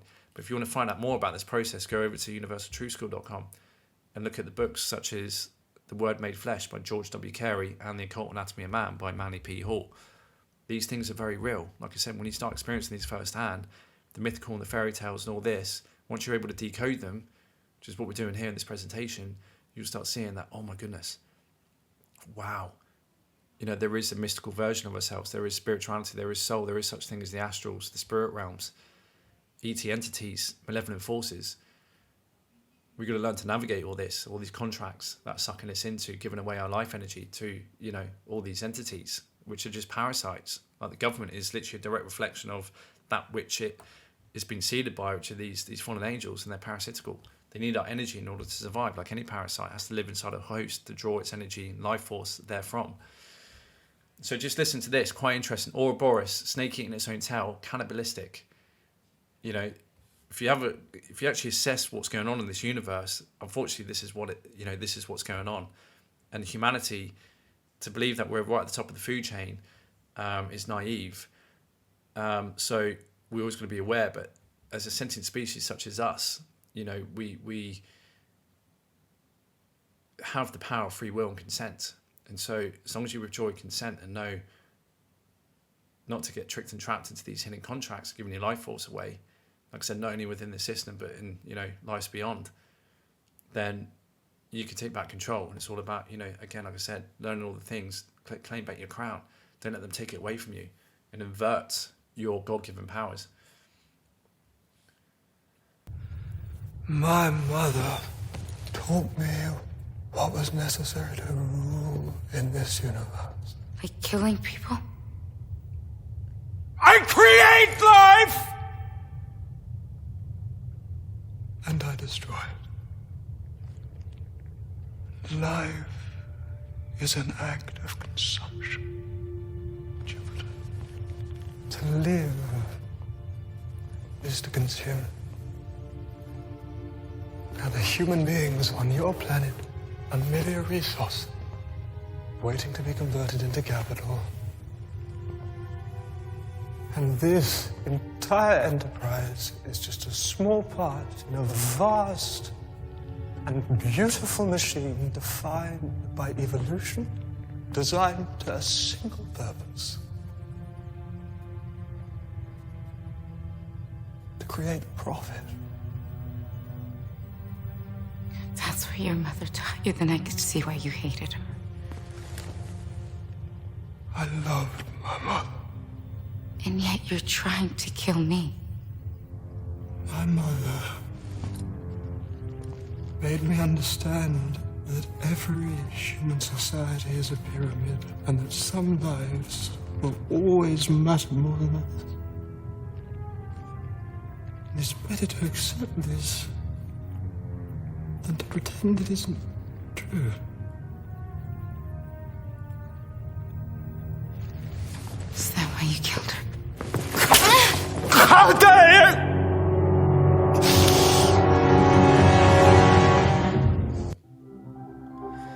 So you see, human beings are merely resources waiting to be turned into capital, all for one sole purpose, is to make profit.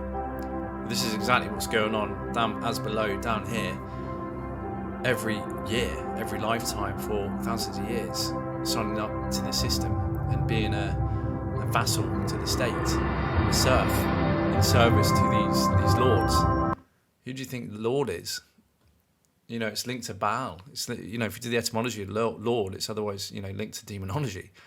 Again, so we must wake up, because this can only go on if we wouldn't, well, give our consent away, and this consent is often given away due to our ignorance, and ignorance of the law is no excuse under their system, and silence is acquiescence. So if we don't say otherwise, and they run all these rituals out, we partake in these rituals that bend in the knee, you know, put presents under the Christmas tree without thinking about the internal process within, you know, sign up children away to the ward of the state with registering the birth, signing the mortgage, which is otherwise a death pledge, and all these contracts in that we take on the roles that we play as a result of this system. Like, you know, the driver taking the driver's license, and it's all capitalized. You know, if you look at your license, it's all capitalized, which is capitis demitio maxima, meaning that you're non de gege, you're a dead entity, and they can treat you as that.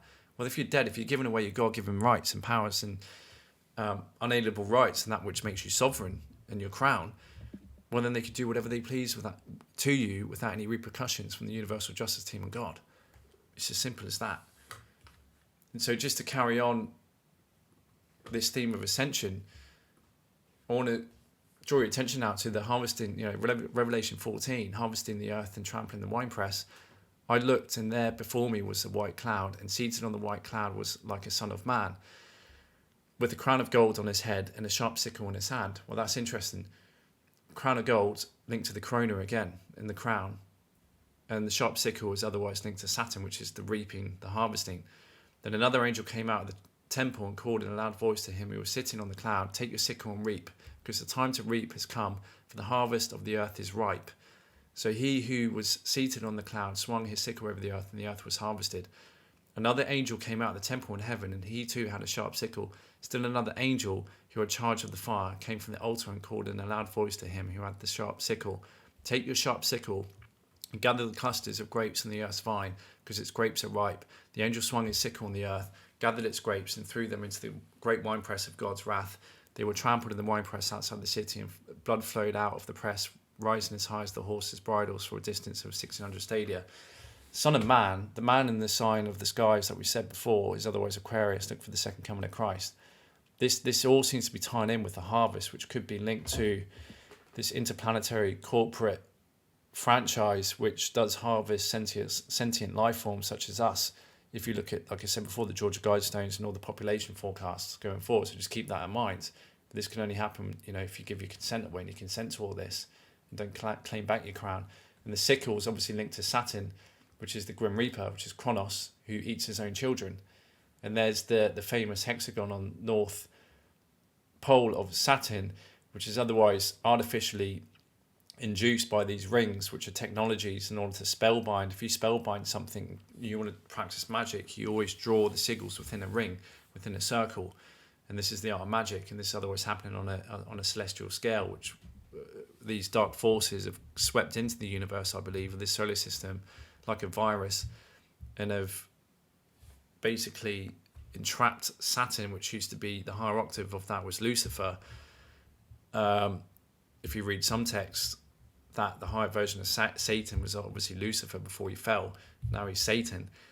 That, you know, this used to be a bright star like our sun, and because most systems, if you look in films and stuff like Star Wars, they depict planets having two suns in the atmosphere. And so, you know, we were in a binary system, but that's since been taken, which is why they use the symbology of the one eye, because they've taken one of the suns, the light of this current solar system that we're in, and obviously have now used that energy to bind it into a specific frequency, which is transmitted via the moon. If you believe in the, the Saturn-Moon matrix, that the moon's a receptacle and an amplifier / satellite receiver for these 666 energies coming from Saturn, which is linked to the cube, the hexagon, Saturn day, the Sabbath, Jews, the Sabbath or whatever it is, the Kaaba, the black cube and Mecca, and the cube they put on their forehead and their wrist, and all the cube symbology, the black goo, artificial intelligence, and just look at what they want to try and achieve in terms of turning everyone into automatons. And so to add more emphasis to this, again in the movies, looking at what they're putting in the movies, Space Jam, there's an AI overlord in the Warner Brothers servers called LG Rhythm, and he calls it the serververse, and he's the AI god. And there's a lot of hexagram symbology there, obviously linked to Saturn and this kind of artificial matrix concept. And so just have a look at this. This is LeBron James, obviously before he gets sucked into the matrix, as it were, and he has to play a game in order to get himself out of there, which again, it's all about contract. You must, the devil's in the details, and this is all about contracting your life away and contracting your soul away, and becoming aware of what may be seen by these forces as you willingly giving your consent away. What in the Matrix hell? Welcome. See him getting sucked in. What in the Matrix hell? And just another one as well. This is a famous Star Trek scene, which you might be familiar with, which I'll play, which again is self-evident. Direct synaptic stimulation might drive out Avoid the false light trap and death. I was right. I heard Tuvok and Chakotay and the doctor. You're an alien. You created all these hallucinations, haven't you? This is what my species does. At the moment just before death, one of us comes to help you understand what's happening, to make the crossing over an occasion of joy. And what is that? Our matrix, where your consciousness will live. I was being truthful when I said it was a place of wonder. It can be whatever you want it to be. Then why didn't you tell me this from the beginning? Why pretend to be my father? Usually people are comforted to see their loved ones. It makes the crossing over a much less fearful occasion. I've done this many times, but I've never encountered someone so resistant. Something's happening. The alien presence is getting stronger again. Fight it, Catherine. Fight it just a little longer. I'll have to try a Thoron pulse. My people are telling me to fight. They're trying to save me. They're trying out of desperation. It's hopeless. You're the one who sounds desperate. I don't get the feeling they're trying to make me comfortable. You're only interested in my agreeing to come with you. Because it's inevitable. And you don't strike me as any kind of good Samaritan. You're more like a vulture, preying on people at the moment of their death when they're most vulnerable. I've waited for you. I've been patient. But your patience is wearing thin. What's the real reason you want me in that matrix? Somehow I don't think it has anything to do with everlasting joy. You must go with me. If you could force me to go, you've done it already. You need me to agree, don't you? I have to go voluntarily. Wouldn't that be better than standing here in this endless debate? Let me tell you this. We can stand here for all eternity, and I will never choose to go with you. You're in a dangerous profession, Captain. You face death every day. There'll be another time, and I'll be waiting. Eventually, you'll come into my matrix. And you will nourish me for a long, long time. Go back to hell, God.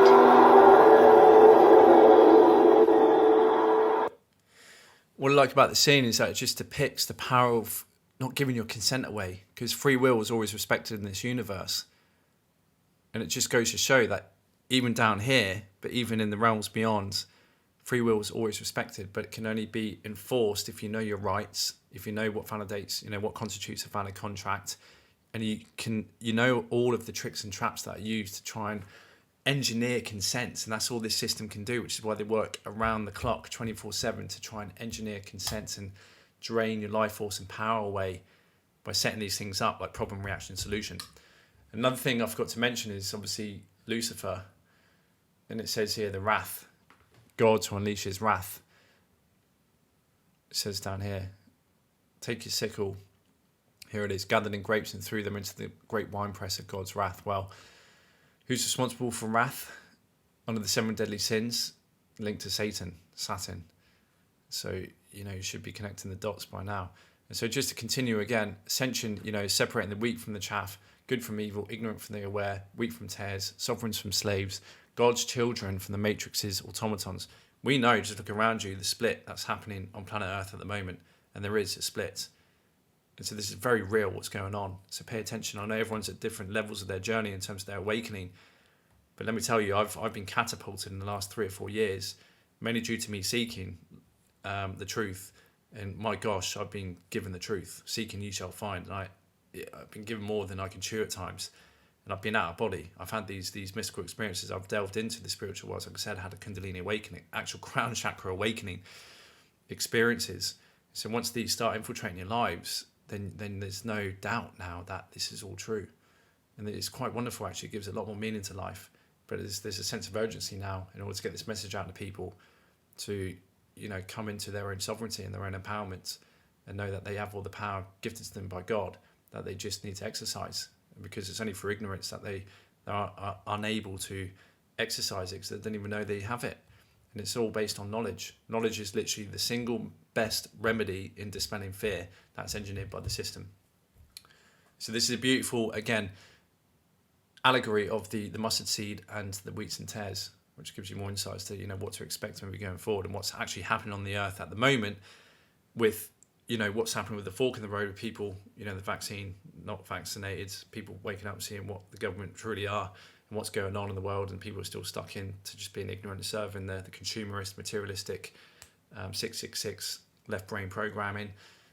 So yeah, it just gives you great perspective again. Knowledge is power.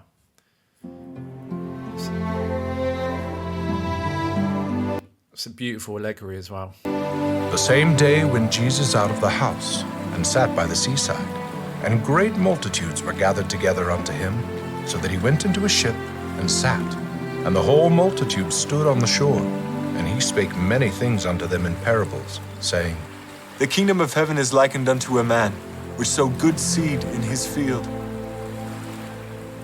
But while men slept, his enemy came and sowed tares among the wheat, and went his way. But when the blade was sprung up and brought forth fruit, then appeared the tares also. So the servants of the householder came and said unto him, Sir, didst not thou sow good seed in thy field? From whence then hath it tares? He said unto them, An enemy hath done this. The servant said unto him, Wilt thou then that we go and gather them up? But he said, Nay, lest while ye gather up the tares, ye root up also the wheat with them.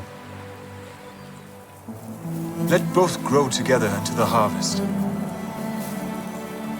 And in the time of the harvest, I will say to the reapers, Gather ye together first the tares, and bind them in bundles to burn them, but gather the wheat into my barn.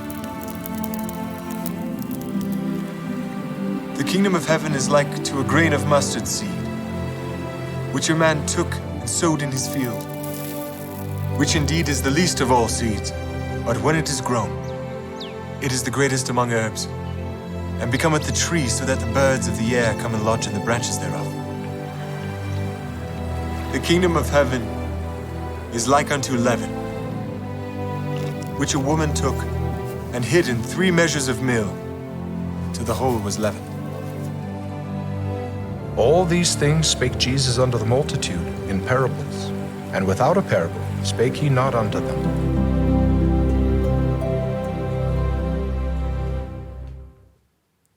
So yeah, just goes to show, that's what they're talking about in the Bible. They knew this was coming. This is, they were in the great revelation, the great split is happening. So the turnabout between good versus evil, duality, polarization, yin and yang, redshift, blue shift, light, shadow, positive, negative, one can exist without the other, or can it? The eternal paradox. At the end of the day, it's all battery fuel. A battery needs 2 poles in order to charge it, negative and positive. You've got the sun and Saturn in order to maintain duality. And it's depicted in all kinds of movies and fairy tales, etc., like Harry Potter, Voldemort, Jesus, Satan, Horus, Set, God, Satan, Marvel Universe, good versus evil, game of chess, Star Wars, Jedi against the Sith, Lord of the Rings, the orcs, with, you know, the forces of good, the elves and man, you know, going up against Sauron, which was otherwise this fallen elf who was the One Ring to rule them all, Lord of the Rings. And so what is Saturn? Saturn is Lord of the Rings. He takes the longest to orbit around all of the 7 visible planets with the naked eye that we can see from Earth. And he encompasses all that's within it. And so this is why they believe, you know, Saturn is the prince of this world and this domain within which controls time, which is old man Kronos, which is linked to the carbon-based holographic reality that is being projected here, which is 666, which is 6 neutrons, 6 protons, 6 electrons. Doesn't mean it's necessarily evil, just means that, you know, given the information we have, if you know where you are and what's going on and all these processes that can unlock your own empowerment within, by going within and realizing these things, well, then you can easily transcend any limitations that are presented to you, either in this life, this plane, or any other plane, dimensions, or densities that exist. Because as you will become fully aware that, like I said before, free will is always, respected. And if not, then those entities that violate it are going to be met with such a wrath that I think they're even scared of. So it's never, ever, ever violated. If they do, then they're foolish, and it's going to come back to bite them 1,000-fold. So Ephesians 6:12, for we wrestle not against flesh and blood, but against principalities, against powers, against rulers of the darkness of this world, against spiritual wickedness in high places. It's been telling us all along. The main reason, this is taken out of Word Magic Power Chain, pages 71 to 72. The main reason that a large percentage of the world is in a state of turmoil or chaos is because we live in a reality where the divine masculine energy has become so strong and distorted that it has endangered the integrity of the harmonious interaction between the divine feminine and divine masculine energies. The result of this distortion has manifested potentially destructive things to Mother Nature, such as wars, nuclear weapons, transhumanism, artificial intelligence, genetically modified organisms, false religions, and tyrannical governments. Transhumanism is nothing more than the distorted version of the divine masculine energy wanting to prove to God that it can bear life without the physical body and achieve immortality without spirituality. It is left brain dominant scientists' sick way of wanting to prove to God that men can bear life without women, which bear the womb, hence womb men. The word transhumanism means the idea that the capability of the human species can be enhanced using technology. It is the idea that by adding non-biological components to a biological system, the human body, future societies will get quantifiable results in human ability and potential. The path of transhumanism will not lead to eternal life. Instead, it will eventually lead to near destruction of mankind. Men and women need to learn how to balance the divine masculine and divine feminine energies so they can live in harmony with one another, or they will most likely destroy themselves and the home called Earth. I thought that was so salient and worth meditating on and taking away. Like I said, we're a direct reflection of the Earth because our bodies come from the Earth. And so if you're supporting good farming practices, eating organic foods, and you're supporting Mother Nature, it's as simple as that. If you're supporting commercially processed garbage foods in the farming industry and all these corporations that aren't eco-friendly, well, then you're just contributing towards destroying Mother Earth. You're a cancer in her eyes. And trust me, she will take measures, which is what we're seeing today, in order to curate natural disasters, to rid the fleas and the pests and the parasites and otherwise the cancers that exist on her. Because she is sentient and she is very wise and purposeful, which is why you see no animals who are the most connected to the soul of Mother Earth ever perish during natural disasters, because they know before it happens to seek shelter or be directed away from the danger. And so it's always the human casualties. No animals die. Just look it up. It's always the human casualties. Because trust me, come into connection with yourself, with Mother Earth, and as you start treating your body with more respect, you start respecting nature, God, and Mother Earth, and then one another, and you start unlocking all the vital energies and chi, and your glass will be full, and it'll be spilling over, and you'll be able to give back to humanity and Mother Earth, and we can all be, self-governing, sovereign citizens of this new epoch that will be birthed, whilst everyone else gets harvested into the artificial matrix, which is obviously what, unfortunately, I think a lot of people are being sucked into. Such is the level of ignorance and low consciousness awareness in today's society. But, each to their own, and this is a journey that everyone's a part of, and it's all independent. And like I said, it's the hero's journey. If you haven't worked it out, then I guess you're just going to be recycled until you do. So mRNA injections designed to alter the DNA to produce coronavirus that's full of nanotech, femtotech, nanites, graphene oxide, all the junk that you don't want. Basically everything that will be integrated with the Internet of Things, smart cities, homes, allowing great control over the human body and minds. So you can see it perfectly depicted. Images, paints 1,000 words. The right brain, the left brain. This is where they want to take people, automatons. This is where we should be going back to. But what we should be doing is bridging the two and staying right in the center where the eye is, the pineal gland. And so, that's the middle path, basically not being pulled from one side to the other, like I said, in this dialectic with the government, which is the sole purpose of the fallen angels and the Shaitani, is to keep you fighting one another, divide and conquer, order out of chaos, and see beyond the bullshit and come into perfect balance, which is what nature keeps. The 7, the pH 7, everything, right in the center of not too hot, not too cold, and all the distances of the planets. Not too sunny, not too light, not too dark. It's all needed in order to perpetuate life. And this was shown to me in a beautiful entheogen experience through loads of synchronicities and messages and insights that this balance has to be kept, this Goldilocks zone, in order to preserve life throughout the universe. And so as soon as this is upsetted or it's out of balance, then it's very detrimental to the evolution of those souls and those planetary systems. So it's very important that we come back into balance. Otherwise, higher forces will come in and make sure that we're wiped out, basically, in order to wipe the slate clean. Or heaven forbids, planets actually die as a result of our ignorance and these arhimanic forces. And to emphasize this, I'm just going to play a few minutes of a Rudolf Steiner lecture, which goes over the arhimanic, satanic, luciferic beings. Their goal has been all along to interfere with our free will and turn us into automatons if we do not stand up for our rights. And so their goal is to kill the conscious soul within us, stop us really realizing our true power of free will, technology/scientific advances to draw the soul away from the organic godly body and into an automation. Just look at what's going on. Jacked into the hive mind, AI overlords and fallen gold/angels, so we can be a perpetual energy source to fuel their matrix. If we're not awake for the coming change, then everything detrimental for that point of evolution will take place. So just listen for a few minutes. The Luciferic beings push us off track by interfering with our free will and keeping us in the dark about carrying out our free will. Though they make us into good people, indeed in this context Lucifer wants us to be good and spiritual, they also try to make us into automatons and rob us of our free will.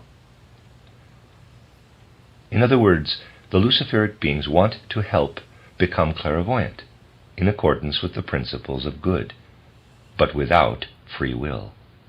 They want to turn us into clairvoyant automatons, so to speak. By robbing us of our free will, they also take away our ability to choose evil. They want us to act based on spiritual principles, but only as a sort of imitation or copy, without free will. Basically, if the Luciferic beings have their way, they will turn us into automatons. To explain this, we have to take into account certain mysteries of evolution. As you know, the Luciferic beings stopped developing at a certain stage in their evolution, and now bring alien elements into our otherwise normal development. These Luciferic beings are greatly interested in preventing us from fully developing our free will, because they themselves have not been able to develop it. Free will can only be attained here on earth. But those beings don't want anything to do with the earth. They are content with having gone through the Saturn, Sun, and Moon evolution, and that's where they want to stop, rather than be part of earthly evolution. Basically, they hate our free will. They act very spiritually, but do so automatically, and this is extremely important. And they want to raise us to their level, to their spiritual level. In other words, they want us to be automatons, albeit spiritual ones. The danger there is that If we become spiritual automatons before our consciousness soul is fully functional, we will sleep right through the revelation that is to come, the one I've described above. The arhimanic beings are also working to oppose that revelation. They don't want to make us particularly spiritual, but instead aim to deaden our consciousness of our own spirituality. That is, they want to instill in us the belief that we are nothing more than perfectly developed animals. Thus Ahriman is the great teacher and advocate of materialistic Darwinism, and of those technical and practical activities in our earthly evolution that accept only the outer sensory life as real and deny everything else. Ahriman is behind all endeavors aimed solely at spreading technology for the purpose of more efficiently satisfying our need for food and drink, and our other physical needs that we have in common with the animals. The arhimanic spirits in our time strive to kill or darken our awareness of being made in the image of God. They want to kill the consciousness soul within us by means of all kinds of sophisticated scientific advances. In previous ages, it would not have done any good for the arhimanic spirits to try to obscure the truth with their theories, because during the Greco-Roman epoch, and even more so in still earlier times, people still had atavistic clairvoyance and the pictures it provided.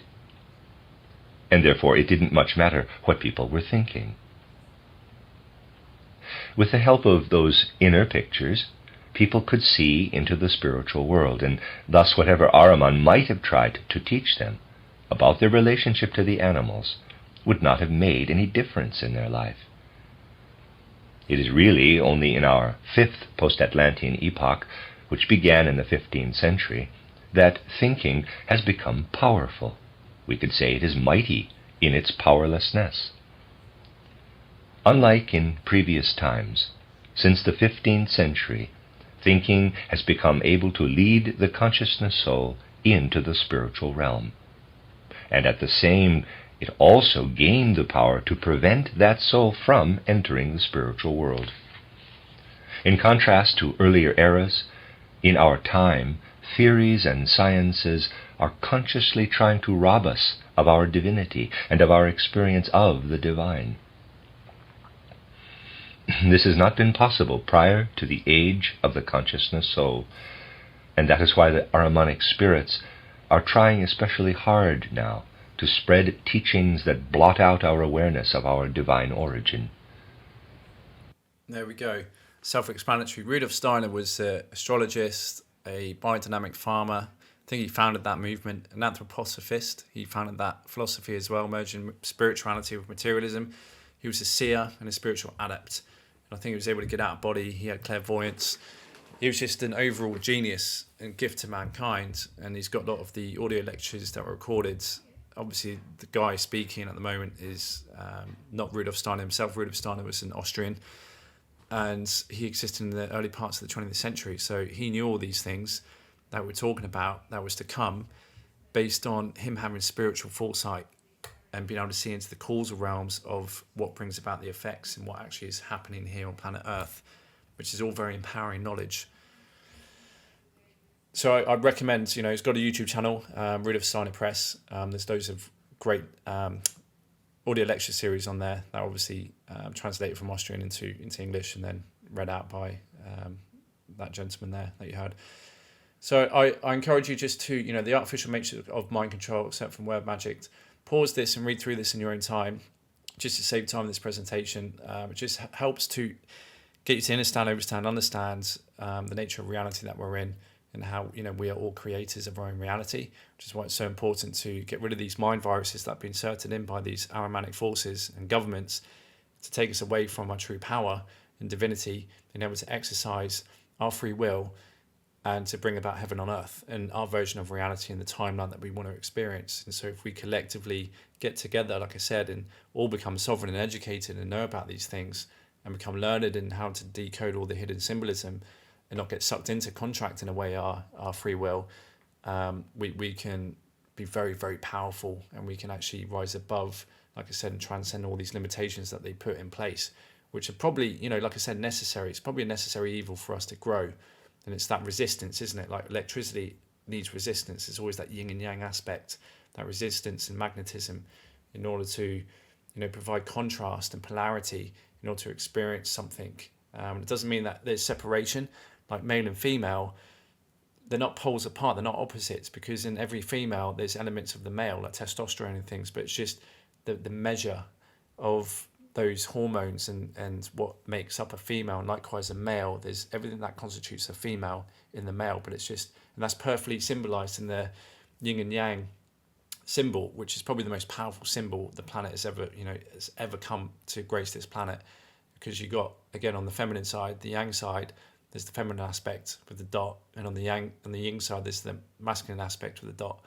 And so, like I said, everything's being put out of balance at the moment with this insane, incessant rollout of technology, which is just the left-brained toxic masculinity that is, you know, sweeping in from these arhimanic forces who are detached from source and have to rely on technology, who believe they can exist without technology. It's probably linked to this black goo as well, in order to survive and kind of play God and be this omnipresent entity that just goes about the universe consuming organic matter, because it needs energy, it needs us, and we're the perfect batteries in order to fuel the system. So just like every corporation, which otherwise, you know, dead corpse in this system that we support, even the governments, because the governments are just made up in the minds of men and women. It's not one person is the government. It's all a concept of the mind. In order to feed these things, we must give our energy away to it, our thought force energy. And these thought forms create egregores, which take on their own kind of manifesto and consciousness, almost, that the agents within that organization help to provide the battery and the fuel and the energy to, in order to survive. But ultimately, the biggest currency is our money, is our sweat equity. Our money represents our sweat equity. You know, I know this is all fiat debt-based currency notes, which are backed by nothing, but it is. It's actually backed by our sweat equity, and this is what's being exploited. So this is why it's so important to learn the things that I teach in my course, so this doesn't get exploited and sapped from you unlawfully and fraudulently. And so then you can also use this money to help feed living organisms, such as, you know, these men and women and businesses that are supporting nature and supporting one another, like myself. You know, providing this information, if you support me, it's great. Then I can maintain and keep doing my research and keep doing the things I'm doing in order to get the message out there, like I've done with, you know, taking P.B. Backus's course, Mark Christopher's course, supported, you know, bought loads of books to support loads of other people's works who are helping to share this knowledge, because I'm giving them my energy, and that's what's needed for them in order to provide their platforms to keep educating new people that are coming in, who are just coming into awareness of these things. So it's like a constant conveyor belt of people waking up. You know, you're at this point now where you're watching this and you probably think, you know, you're probably ready to make that next step. But there's so many people that, you know, maybe a year from now, they'll come in and they'll be ready to make that first step, and then you'll be fully graduated, as it were, and well learned in these things, and could actually end up becoming a teacher to teach these things and the things you found out through exercising the tools that you learn on the course. So yeah, pause this, have a read. And then this is the second slide. This is all taken out of Pao Chang's book, which I thought was really good to go over. And then this is the final one. And so just to quickly wrap this up before going into having a sneak peek on the inside of my course and what it is I have to offer, I recommend going over to supersoldierstalk.com. Like I said, my knowledge, I've been catapulted into coming to awareness of, you know, pretty much every possibility of what's going on with planet Earth at the moment. And with all the information, the wonderful information that's being released in this apocalypse, which is otherwise Greek for, you know, the great unveiling, the release of information which we're in, which is otherwise, you know, otherwise the great revelation. Truth is everywhere, but it's just, you know, having that spiritual eye and gut intuition to discern fact from fiction, which is so very important, because there's a lot of misinformation out there, which is deliberately done by the Disciparati, which are these fallen angels, these institutions, these, you know, Freemasons and bloodlines, to convolute the truth and keep people penned into the profiteering propaganda discourse that they roll out on the media, which is otherwise, you know, the Greek goddess of illusion, where they cast spells on their networks, which, you know, spellcasting is otherwise, you know, which they broadcast through their TV shows, which are called programming the minds of the masses through beta waves, which slip right into the subliminal subconscious minds, and just look at everyone's running off like state programmed commercial subconscious scripts, unable to think for themselves, and it's sad. But everyone has an opportunity to wake up, like I did. I was serving a pretty satanic subconscious script, self-abusing myself, binge drinking every weekend, smoking, not eating really necessarily the right foods, and not supporting the right business practices. But I got woken up. I had a crown chakra awakening. I was seeking the truth. It's always been there in my life, tapping away. And it's either going to come as a light little knock on the door or a sledgehammer through your window. You know what I mean? So for each and every one of us, it's either going to be one extreme or the other. But for those who don't even pay attention to the brick through the window, well, then they got Elon Musk and the Internet of Things to suck their consciousness soul into the next web of artificial harvesting matrix. So yeah, you know, pay attention. Your soul could be at stake. So secret space program, super soldiers, DNA, genetics and technology, most valuable things traded in the universe. This is another thing just going on about what he's posted on his website, which I recommend going to check out, and on YouTube, even though he's now on Rumble, so a lot of his content got wiped out. This is maybe something that will help you prepare for the truth, because the truth is stranger than fiction. If you understand some of the technologies these ET races have and what's been going on in the secret space programs, it's mind-boggling. I mean, I couldn't even sit down and make this up. It's incredible. I find it really cool, though, to be honest. And I may have been involved, but this is something I need to explore myself, maybe do some regression work and whatnot. But I have had a healing session done, and the woman said my energy is not human, which is quite interesting. I told her about my stories, and highly synchronistic, and obviously, talking about star seeds and this movement. And she believed I was sent here by the Galactic Federation of Light, which is quite interesting. But again, like I said, I can't confirm that. What matters is I'm here now in a human body, wanting to get this message out here. And that's something I can explore personally myself. But, you know, there's a lot of us light workers here at the moment. There's a lot of star seeds, but there's also a lot of hell seeds. So like I said, it's like reaching this boiling point, this bottleneck of all the timelines. And we got to work together, and don't be afraid, and stand up for our rights. And especially against these automatons and the agents of the system, our fallen brothers and sisters, unfortunately, have donned the consciousness of Ahriman, Satan, Sauron in Lord of the Rings. You know, that he used to be a good elf, then he fell, just like Saturn used to be a sun, then it got bound by the spell binding of the rings to broadcast the illusion of time and decay and death. So yeah, just pay attention. We have all the power. So we got, you know, Gene, Isis, Moon, dark side of. There's a lot of bases from alien races. Moon, a giant quantum computer helping to project false matrix. You got, obviously, when it says Satan's the prince of this world, they believe the prince is otherwise a higher caste of the Draco command structure. And so he kind of oversees this planetary systems, which isn't just Earth, but it'd probably be the solar system and a few other systems. And so the Cabal, the Illuminati, these bloodlines that are seeded by these fallen angels, which are, you know, these Draco reptilian entities, otherwise are here as the flesh and blood counterparts to work with the spirits, the satanic spirits that the reptilians, these Dracos also work with, in order to help control the masses for their harvesting of energy and resources and genetic experimentation and extraction of DNA, because the most valuable commodity in the universe is actually genetics, DNA, and technology. They don't care about money. The money is just used under this fiat debt-based system to administer control. So this planet's not the only one that they're claiming that is under this current system. Like it says in Jupiter Ascending, you know, your planet is one of many thousands that, you know, are set up like this in order to harvest energy from us. And so, you know, what's going on in terms of Trump, maybe the Galactic Federation of Light working with him, and the benevolent ETs, etc., and all the forces of good trying to help curate a positive timeline for humanity and getting disclosure and all these things. It's just a mess. It seems like there's a mess. As much as there is a mess down here on Earth, well, the exopolitics up there, it seems to be just as bad and as gnarly. But at least there's progression here. You know, the truth is coming out, and at the end of the day, it's up to us to take action. But the reason why things haven't happened maybe as quick as people were hoping is because, well, if we overthrow the cabal down here on Earth, which is what Johann Fritz says, and he's got a great channel called Quantum Red Pill Cafe, which I highly recommend watching on YouTube. Well, as soon as we oust the cabal are going to phone back up to the command structure, the prince, and the prince is going to find out, and he's going to end up, calling into the higher structure above him, the command structure, to basically bring in an armada to reassert control. And so certain things, assets and technologies and defenses need to be in place so we can survive an attack by these regressive entities, so we can obviously safeguard our new kind of covenant, as it were, coming into the age of Aquarius, of the wealth being returned to the people and everyone coming back under, the correct constitution of the common law, the natural law, where everyone's treated equally, equity rules. We can get rid of this satanic using everyone as debt slaves under the maritime admiralty jurisdiction.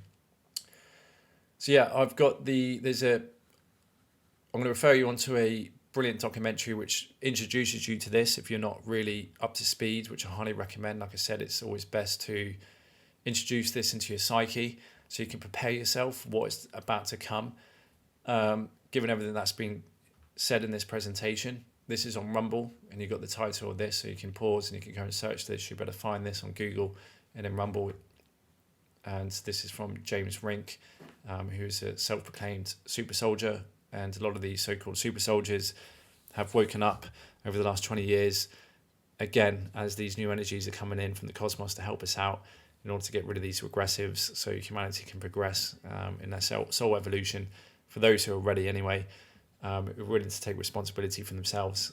So the things they've been doing to these people is horrific, and they're not getting any recognition from the government, who are just using them as cattle to go off and perpetuate wars and to animate clone bodies through like MK Ultra mind control programs where their consciousness is split, and the things that go on are just mind-boggling. But like I said, truth is stranger than fiction, and a lot of this has actually been released in the TV shows and movies, such as Captain America was the first generation super soldiers that they've been experimenting with, and they're up to, I think now, the 11th or 12th generation, where these beings can do, they'll be basically recognised as demigods, like in Marvel, the things that they can do, otherwise godly. And this is what's used to perpetuate empires and taking over planets in other systems around the galaxy and this universe. So yeah, it's deep, but it's worth introducing into your psyche to become aware of these things. And I hope you connect more dots, like I said, going forward in terms of what they're kind of putting out in terms of the discourse in the mainstream media, painfully drip feeding to the masses the kind of watered down version of the disclosure that they want to give. But we already live in a post-disclosure world. All the information is out there. Pearson Back's work, Stephen Greer, David Wilcock, Cosmic Agency on Gaia TV, James Rink, supersoldiertalk.com, Quantum Red Pill Cafe. All these people coming out are starting to remember their involvement in the secret space programs, which is this breakaway civilization that the Nazis basically pioneered back in the 30s and 40s and joined contract the Dracos as a vassal state in order to not be a slave, a serf state. Basically they thought, well, just let's join them rather than be a slave to them. Let's just join them so we get some privileges and benefits. And so yeah, it's just been an absolute mess ever since then, with abductions and all these experimentations. But this is all changing from what I've heard. So yeah, invite you to go and check this out in your own time. So yeah, 3D to 5D ascension, just to wrap things up. Due to this upgrade within a holographic system, the arhimanic forces, astral ETs and flesh and blood minions are hammering to counter this by rolling out 5G and administering the facts to ensure you do not wake up or ascend organically, where your dormant DNA will heal and reactivate, bringing back our innate normal abilities like telepathy, telekinesis, teleportation, clairvoyance, and just being aware, just being aware of your divinity yourself, so you can bring about a more harmonious and happy lifestyle for yourself and your family and your friends. The fractal virus that is now slowly trying to take over the earth and reprogram its organic matter into their satanic reality system, GMO, gene editing, transhumanism, like we said before, this toxic masculinity, left-brained, dominant scientist version, like what Elon Musk is wanting to roll out with, Cyberlink and all this kind of stuff, Neuralink, whatever it's called. I've experienced firsthand this organic ascension in my own consciousness since my crown chakra awakening. The amount of information experiences I've come into is astronomical, but all very necessary. I've been met with a lot of resistance in order to raise my awareness to this point, and with some of the things I've witnessed firsthand and had to go through, only verifies to me that there really is an evil agenda afoot. And make no mistake, these entities are not to be messed with. Another timeline, I could have easily lost the battle and died or become mentally ill, such as their desperation remains under control of this timeline. However, whatever doesn't kill you makes you stronger, and free will must always be respected. And it's too late. Information's out here now. It's going to spread like an antivirus software, like any antibody within a sick body, in order to heal. And that's what Mother Earth needs right now. That's what humanity needs right now. And we can only do it together by getting educated in these things. So, withdraw your consent, claim back your sovereignty, and don't be afraid. Fear is the currency of control. I've claimed back my own sovereignty within this legal system. I've witnessed firsthand. This also applies in the higher densities and astral forms of my being, which is respected by all entities. They know not to violate free will, or else they will be punished sorely, which is why they work tirelessly to engineer consent. But you must stand up and say no and assert your God-given rights, otherwise they will walk all over you. If you do not know your rights, you effectively have none. Even rituals like Christmas, baptisms, watching TV shows and films can suck you into contract if you do not consciously rescind them for lack of full disclosure, amongst other things. Reading Power Chang's book, Word Magic, The Powers and Occult Definitions of Words, will be a great place to start in terms of raising your awareness of all the hidden tricks and traps with the birth certificate fraud, legal contracts, baptisms, Christmas rituals, news and more. By becoming aware, you start the process of recognizing all the occult symbols and messages they use, so you can implicitly, within your own mind, and or explicitly outwardly say that you do not consent, so you can decode what's happening in the world. I also recommend, as this is a very serious topic, as your soul evolution is at stake, that you really learn all the tricks and traps that are within this system that is designed to give away your free will and claim back your crown sovereignty as a child of God before it's too late. I've created a course where I share all the amazing things I've found in order to free yourself from this system of control and slavery. It's so very liberating when you come into your sovereignty and realization of how powerful you are, stripping away the many lifetimes of epigenetic programming as slaves to finally be born again, quite literally, and take back control of your mind, body and soul, and take back your crown in this corona period. So I share all the solutions to navigate this matrix without being sucked into contracting your sweat equity and soul away, and teach you how to become your very own sovereign and get to where I am today in a state of complete control and power over my papers, mind, body, health, soul and life. And let me tell you, it has been a wonderful journey. And so this is my goal now, is to try and educate as many of you to get to where I am today, where I'm in full control of my two-dimensional paper contracts, where the four corners are, which is linked to the four corners of this earth, which is where we reserve all our right angles. You see the link there with the play on words. Well, that right is a right angle. A right angle governs the document, which is square in the circle, which otherwise both, if you add up the angles, equals 360 degrees. So you're completely protected. And this goes back to, casting spells.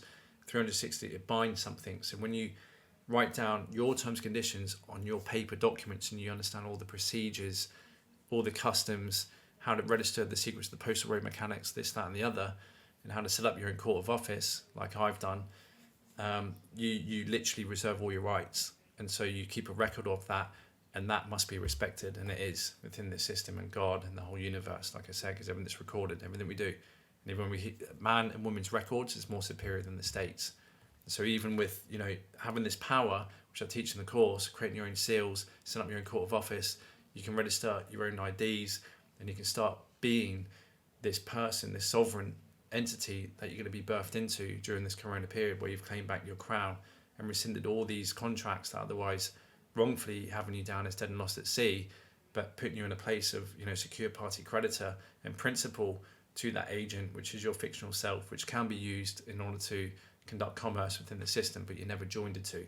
So you sever that connection, and you define your relationship for you never to be joined or an accommodation party to that entity. And having such things as this, your ID, on your person, which I have a commercial ID and also a personal ID under your mother's maiden name, which is completely stripped and taken away from the father's estate, which is set up under the Seti Kuvi Act, which is otherwise this bankrupt, deceased estate, basically your corporation, your corporate self. You've got full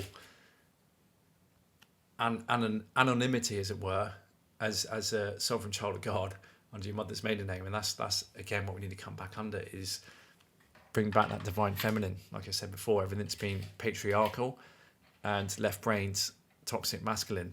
And so we must come back to the mother. The mother is the creator of all things. We all come from the womb.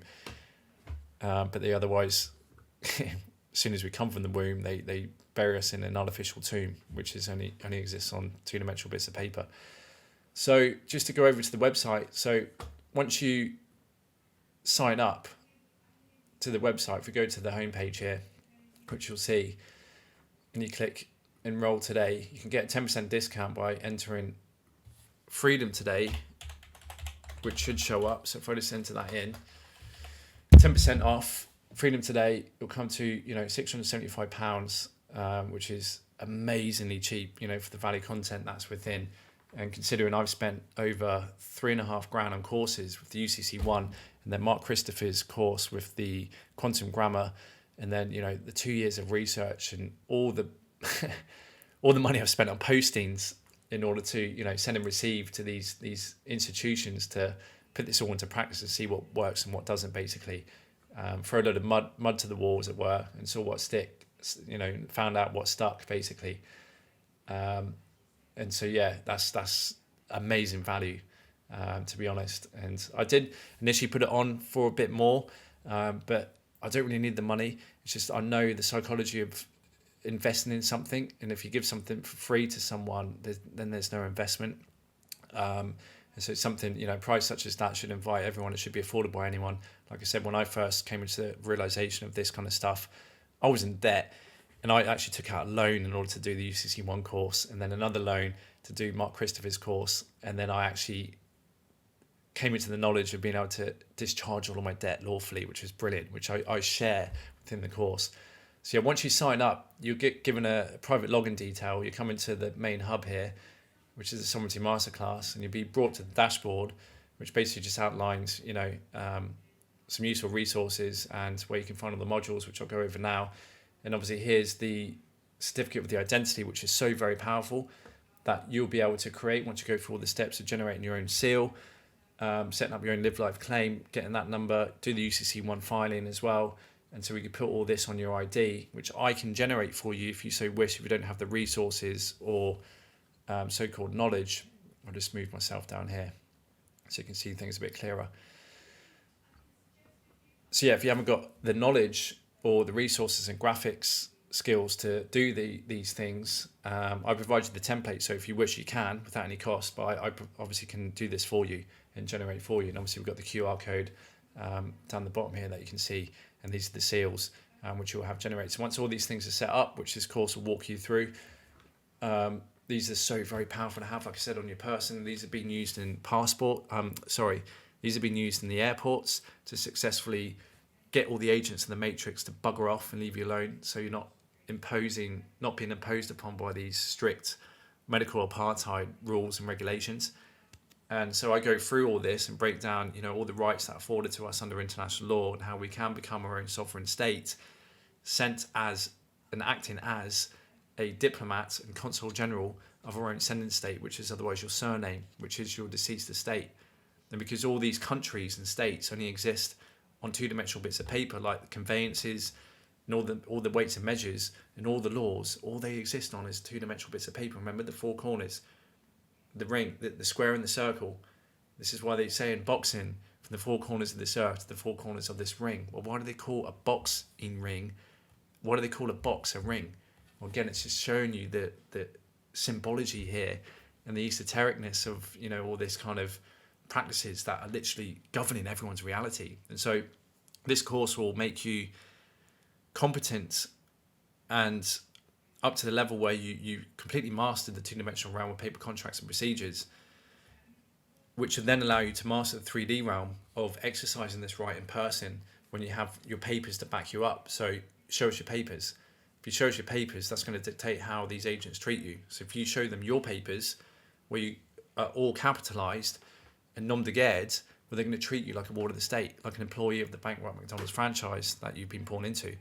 So this whole process removes you from that assumption and presumption, sends in the documents to update and amend the records and notify them of your sovereign status and record and your ID and how you want to be identified as a private sovereign citizen of planet Earth, coming outside of the jurisdiction of all these bankrupt borders of control. And you'll be able to go about so much more freer, and it'd be so liberating, and you'll see these things firsthand to such an extent that you'll be able to enforce this on your own 2 feet, on your own standing in the living as a sovereign man or woman of God. And so these things just help back that up, and for you to enforce that if it ever comes into question. Like I said, I've used this with great success. Haven't worn one mask in any of the shops. I've had students who have used this successfully going through airports without needing to wear masks, without having to quarantine, because it's all about remembering who you are. This only applies to their world of fiction, only applies to dead fictional entities, and they all need people to step up to play the roles of dead fictional entities in order to be subject to dead fictional laws, corporate laws, dead corpses. So I hope that, it's so very powerful to get that message over to you guys, to make you understand that. And that's what this course offers. So just to go through it briefly, you've got obviously on the side here, you'll be given the modules. This is a welcome, and this is kind of how it's structured. So you've got the video here, and then underneath you have information with any necessary links and stuff relating to that specific module. And we got introduction, which is the first one, going over the economic backdrop and live life claim. Then we got how to fill out your documents. Like I said here, if you go into clicking on these things, you'll be brought into where I share all the documents of like the live life claim and all the dealings I've had in person with these institutions to prove to you that these things work in terms of discharging debts and stuff like this. So we got economic backdrop, live life claim, providing the context of what's going on, which you guys should be up to speed now, but it's good to go into a little bit more depth to make us appreciate the solution even more. And I'll share other useful resources here as well. Also got how to fill out and organise your documents. So I go walk you through exactly what to do with the letters and the envelopes, and the procedures surrounding this in order to get the most out of the postal road mechanics, and obviously share some templates and how to act professional. So obviously when you set up your own court of office, you want to appear as being professional and a sovereign state, like anyone would. Like if you own a business, you'd want to appear professional, and so you get the utmost respect from these agents when you put them to work for us. And so second lesson, really important, quantum grammar and language fraud, going over the tricks and traps in the language, which is so necessary. Like I said, if you look at Pierre Sabac's work and studied Pao Chang's book, Word Magic, the occult definitions of words, words govern our body politics. Words govern everything within this reality system. And because we speak these words, we need to know that what we're speaking and what we're writing on our documents are defined and can't be convoluted and turned into, like I said, nouns and fictions, verbs, adjectives, pronouns, etc. And this is the work of the Temple Bar, occult lawyers, liars, solicitors, prostitutes, and judges. And so their courts can only ever hear the fictions. They can't hear the facts.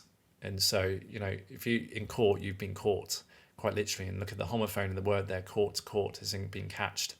And if you go to court, well, you need a racket, because it's racketeering that goes on there, like a tennis court. You need a racket to play the game. It's all about ball games, and there's all these boxes. And so, you know what I mean? We'll go over all of this, and so you'll become educated, so you know all the tricks and traps in the court, all the tricks and traps that are otherwise used within the system to try and contract you into being joined into the straw man through all these presentments. And you'll learn all the solutions to get them to bugger off, basically, and you never have to end up in court unless you've done harm to another living individual. And that's the whole point. You'll be coming under the natural law now, which is do no harm, do not infringe on the rights, life, liberties, and property of another individual. If they can't prove that, then they've got no lawful claim to arrest you or take you to court or whatever. So I show you, I've rebutted court summons via simple return to sender process. So yeah, it's very powerful, the things on this course, which you'll go through systematically, which will build upon itself. But one of the biggest is the language, without a doubt. The language is the key for all of this. And so, David Wynne Miller's work is just tremendous. And so I'll give you a kind of elementary, a place to start, basically, in order to dissect what the quantum grammar is and how to use it in order to expose the fraudulent use of language, the fictitious conveyance of language, deprivation of rights and colouring under the law, false and misleading sentences, mail frauds, and all these things that they otherwise bestow onto us. And so you can get them to bugger off systematically, acting honourably, where you don't have to protest and riot and do all these unproductive things. And also share, obviously, it's all a game played out on paper, so some useful articles. So you go through it systematically, you track your progress, and it all builds upon itself. And so this one is a very important one as well, how to build your seals, emblems and crests and why you need one. So very important when you establish your own sovereign nation and so-called court of office, where you need a seal or flag of your nation state, your vessel as it were, in order to be recognised as such. And so these seals have a lot of power. And I've even got them printed on T-shirts and stuff like this. So it's you kind of don, and it's a really good exercise to do in order to adopt this sovereign spirit. And so the next one is Bills of Exchange Act, which is probably one of the most important modules to fully understand, understand. And I go through all the various definitions found in Black's Law Dictionary, which I have a copy of, pertaining to what's relevant to us, like the Sedicary Trust, what's definition of private, and all these things that they otherwise show us in these acts, in order to gain a better understanding as to how we can put even their statutes and acts and know what they're saying, the game, how the game is played, into good use for us to find remedy, which I've done countless times, to the point that I've actually found the quickest and easiest method, once you have these things set up, like your IDs and stuff, in order to get them to bugger off. And it's so very liberating. And so I go through these firsthand and show you guys. Then we got obviously how to write your letters. So talking about, the customs involved, how to structure your letters and templates, and the power of the autograph, and also going through such things as the difference in the legal world of the living, the legal world of the dead, going through these things. When you can pause this and actually have a little brief overlook as to what is actually inside this, which is what's covered here. And then we obviously have, I share maxims of law, which are very important. I've gone through over 4,500 maxims of law, which I thought were, and picked out the ones that I thought were salient, in order to list down there that you can use in your documents when you send to them, which is always good to reference, because maxims of law, basically the basis of law and precedents that was set throughout the history of lawmaking. And then all laws consent. I'll basically show you this, which is very, very true, and some of the maxims of law, which are very prevalent for that also. And so in this one, I show how to discharge debts, fines, and how not to pay your taxes. All at the end of the day, it's just not for a contract. So once you have all these, once you have full knowledge of the Bills of Exchange Act, you've got your seal, you've got your court of office set up, and all the paper procedures and the tricks and traps involved with trying to make joinder to your straw man, then you'll be fully learned in terms of how to go about discharging or setting off these presentments and debts you might have, or obligations with the state that you might have lawfully. And this is done through a conditional acceptance process, which backs them into a corner. And then you basically instruct them to set it off against your Sedicary Trust in the end, inevitably. But I go through many examples of this where I've successfully actually got rid of, an overdraft, a bank loan, and other personal loans up to the sum of around $8,000.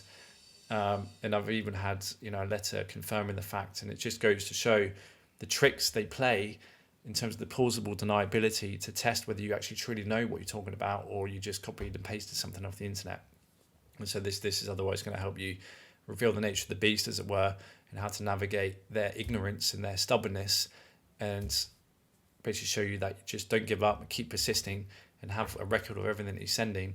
And in the end, things will be set off, because it's the only thing they can do is set things off. And what I found is they're like vultures and tricksters. They'll try many things and tactics, none more so than enforcement agencies. They're a nasty bunch of people. Some of the lowest of low individuals in consciousness on the planet work in these enforcement agents to perpetuate this fraud onto the people. But I teach you again in this one in particular how to deal with bailiffs who've shown up on my door, and how inevitably I've got them to shut up, and the tricks they use in order to then try and get you to be drawn into a contract again by the text messages and answering phone calls and stuff like this. So I called their bluff, and it was amazing. Once I had everything, all the papers set up, that they just end up dying. It's like a parasite. You starve them. So they can only exist if you, again, pick up the phone or respond to them out of fear. Oh no, I don't want my goods stolen. Bang, you've bitten the hook, and they've sucked you into accepting the role as the straw man again. So yeah, very revealing. We talk about mortgages as well, which is linked with Bill Turner's knowledge, which is you can apply this, everything that's taught with discharging this, and I also give you another option to go through the quantum courts in order to discharge that as well. Under Mark Kitchell and Christopher, it's quantum courts. But you'll be given all the necessary skills and tools in order to do this yourself if you so wish. But just if you want a bit more reassurance, you can go through the quantum courts. So 7, insurance, C-pass bonds, passports, and strawman account. I'll show you how much your strawman account is worth, how to find it on Fidelity, and show you mine. And also talk about my case of posting a surety bond for valid insurance of my car and the story with that, which is quite interesting. Got pulled over. Otherwise, after taking insurance off my car, after passing the surety bond, when I read about these things, and I thought, why not put it into practice and see what happens?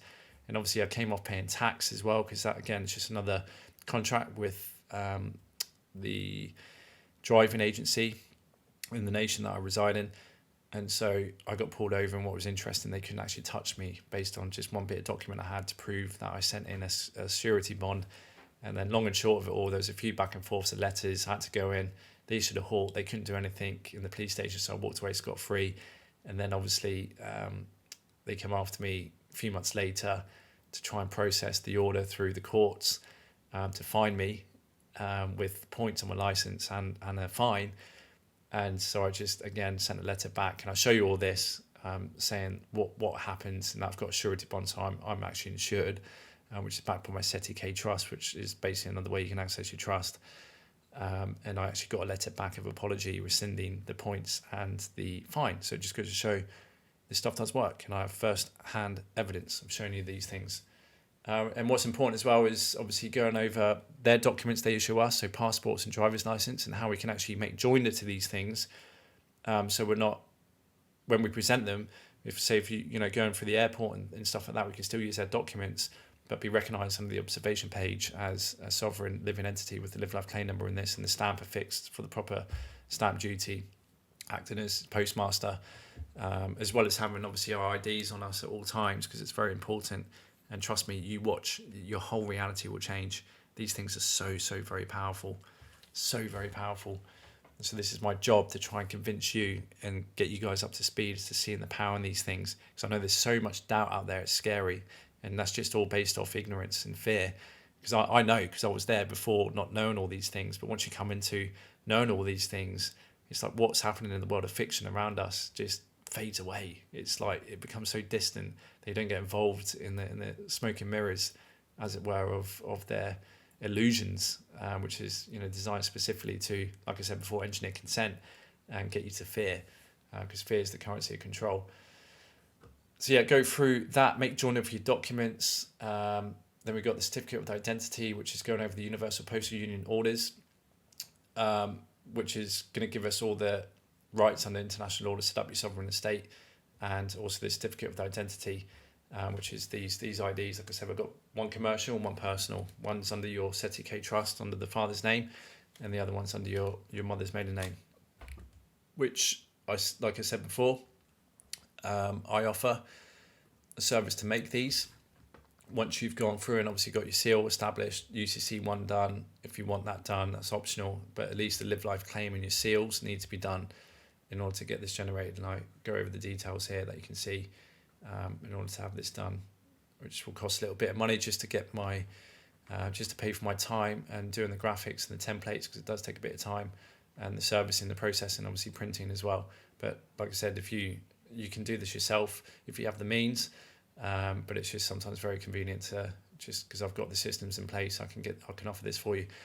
Another really important one, module 9, call to action, withdraw your consent under the Data Protection Acts of whatever country you're in, which is so very important. I'll just show you and go over the act briefly and show you the importance of, show you the letter I wrote basically into the system in order to get them to stop spying on you basically, and meddle with your affairs and package your information off to make more money off you basically.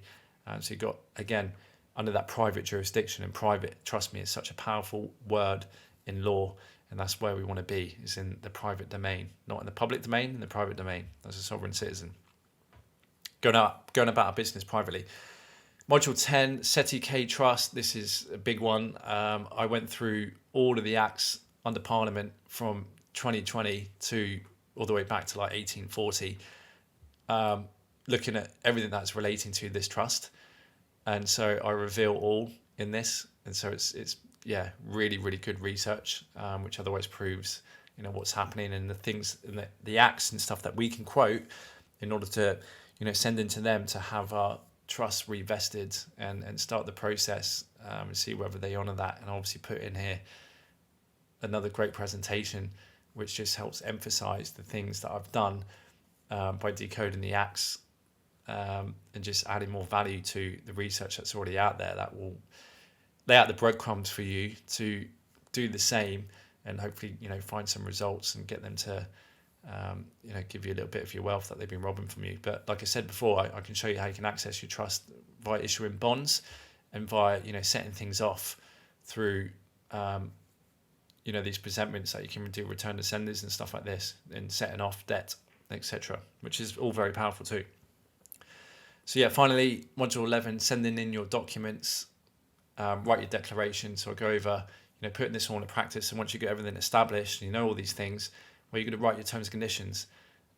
So you're going to have your own declaration of how you want to be, seen and treated as within this system. And so I've sent in a package. I've sent in a lot of documents, to be honest, but I've sent in a declaration that I did, outlining exactly how I want to be identified by showing them the scanned copies of these IDs, who I am. I've got my own records, what's going on, and how I'm under the natural law, etc. And so I talk about these things briefly here, which you can see, which you can pause and actually have a read through if you wish. And obviously, the power of saying no, which is a beautiful scene, which you'll be able to see when you're on the inside. Then obviously bonus UCC1 financing statement. So I show you how to do a financing statement online, and when, where, and how to use it. Basically, how to put that to good use. And again, like I said, it's not the be all and end all, but it might just add a bit more value in terms of helping to safeguard and using all these different tools now in order to safeguard our status. But the most powerful thing that we do here is establishing your own sovereignty, your own government, holding your own records and managing your own papers and registrations. And so, this is just supplementary, basically. And so finally, I thought, what we talked about before with health and what's happening on Mother Earth. I am a holistic lifestyle practitioner under the Czech Institute. And so, this is something that I've done on the side, almost coming into awareness of that. I found these things so life-changing that, oh my God, I need to get this out here. I need to educate people on this kind of stuff with the legal world. So once you mastered the legal realm of the 2D paper contracts, well, then you can start freeing up your life a little bit and be less worried and live in that kind of state of happiness a little bit more, knowing that you've got everything under control, and now focus more of your time and assets on helping to bring heaven on earth. And these presentations will help you come into a realization of what's going on with commercial farming practices and the things that we can do as an individual in order to support the earth and come into awareness of respecting these vessels. And to the degree we're respecting our vessels means that we're actually respecting Mother Earth, because you're going to be healthy and vital if you're actually eating organic produce, which goes back to the biodynamic farming principles or organic farming principles, and supporting our local farmers and building a relationship with these guys so they're not using the processes that are used in chemical farming practices that are literally destroying Mother Earth's gut, which is their soil. Remember the analogy I said before? We're like a direct version of Mother Earth, spine being our tree, the fruits of which being our brain, thoughts and words and deeds, and the soul being our gut. So, how we treat our bodies is a direct reflection as to how the Earth's being treated. So, pay attention to that, and this is going to help you bridge that relationship. So I just share some of these presentations, which are private and confidential, which are part of my training, but so very enlightening, and will help you get up to speed and help you join the movement, basically, of helping to bring heaven on earth by destroying all this fraud, not supporting fraudulent practices, i.e. governments, contracts, and corporations that just left brains, like I said, toxic masculine, and these billionaire fat cats who think they can get away with keeping people sick in order to generate profit, and line the pockets of these medical practitioners, drug cartels, stimulant companies, supplement companies, whilst never addressing the cause. And the cause is literally, you are what you eat. So if you're eating sick soils, sick plants, and sick animals, well, you can end up sick. So it's a very simple model to follow, which they've managed to get everyone indoctrinated by following the allopathic, just treating the symptoms by ignoring the causes, because someone who's sick makes them a lot of money. You can't make a lot of money from healthy people. And so just look at what's going on. Obviously, vaccinating the healthy people is just ridiculous. Absolutely ridiculous. Anyway, I've got a lot of things I could say on that, but just think, we're made up of 100 trillion cells, 90 trillion of which are viruses, fungus, bacteria, and parasites. What is stopping them from eating us from the inside out? And have done so for millions and millions of years. Well, it's something called our immune systems. So our immune systems are always in constant. In order to, awaken and activate our immune systems, we need to have information of our environment. And this is why sanitizing everything and doing all of the things that otherwise this Western world has gotten us doing is taking us away from that connection again to Mother Nature, which provides us with all the remedies in order to combat all these so-called opportunistic organisms. And so to the degree that you're unhealthy and aren't fit, well, yeah, of course, these opportunistic organisms are going to be a threat. But you can only be unhealthy and unfit if you're subscribed to the Western diet and don't have knowledge of the body and what you put in the food you eat, and that you are what you eat. So that's so very important. And, if Mother Nature is both wise and purposeful, if we survive for, 2.8 million years, ever since we branched away from chimpanzees, if you're of the belief that, we're 2.8% different genetically to chimpanzees, and it takes roughly, I think, 100,000 years to change our DNA by 0.01%, well, then it's taken 2.8 million years for us to branch to get this far from evolving where we had no technologies. We weren't able to pluck vaccines from trees to support our immune systems because we were out there in nature taking on board all these parasites and pathogens that our innate immune system, vaccine generating system, was able to populate white blood cells and learn how to combat. And you might have been sick for a few days, but if you had some rest and water and some proper food, your body would now be stronger as a result of having that information and being introduced to that environment and scan the environment. So you're now more able to transverse that environment with those organisms that are present. So just look at what's going on today. They're having to inject weakened versions of these viral strains into people because they're already sick. They cannot handle the full version, the strength of a full opportunistic organism like that because people are sick in the first place. People are sick in the first place, adding more stresses to the immune system, which is already compromised due to stress and illness, due to the, just the way people are living under this system. Well, then, of course, they're going to be, it's like dicing with death, which is why, so many people get these vaccines to begin with. Their stress response is already sky high. And so this is why it's a bit of a billiard ball effect, like striking a white cue ball into a rack of balls. Well, every single person, you try and replicate the same dispersion of balls every time you strike that cue ball. It's impossible because and that otherwise dictates every single person's metabolic type and biophysiological differences based on their stresses and everything else that constitutes their health and biology. These big pharma models and drug company models do not factor in that. They're called linear input systems. We're a dynamic system. So if you have a linear input system going into a dynamic system, well, then there's always going to be a response. So because it's unable to basically factor in people's stress responses and stress levels, like i.e. someone going through a divorce or someone actually having a fungal parasite infection, which is 90% of the population. And all these things suppress the immune system's ability to take on board whatever that drug is or vaccine, and to try and deal with that pathogen on top of everything else it's having to deal with at the time, which is suppressed. And so that's why a lot of people actually end up having these side effects, adverse reactions.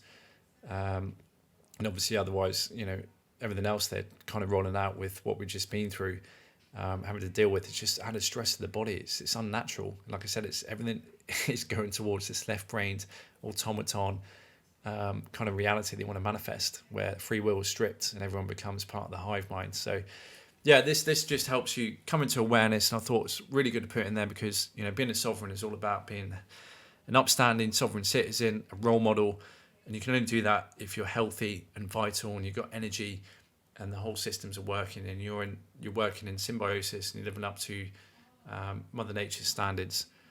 And so I think that's so very important. So yeah, chuck that in there as well. So at the end as well, once you're done with that, you can obviously redeem a 30-minute free Skype consultation with myself, where I can go over any questions you do have that this course wasn't able to answer for you, if there's any specific things.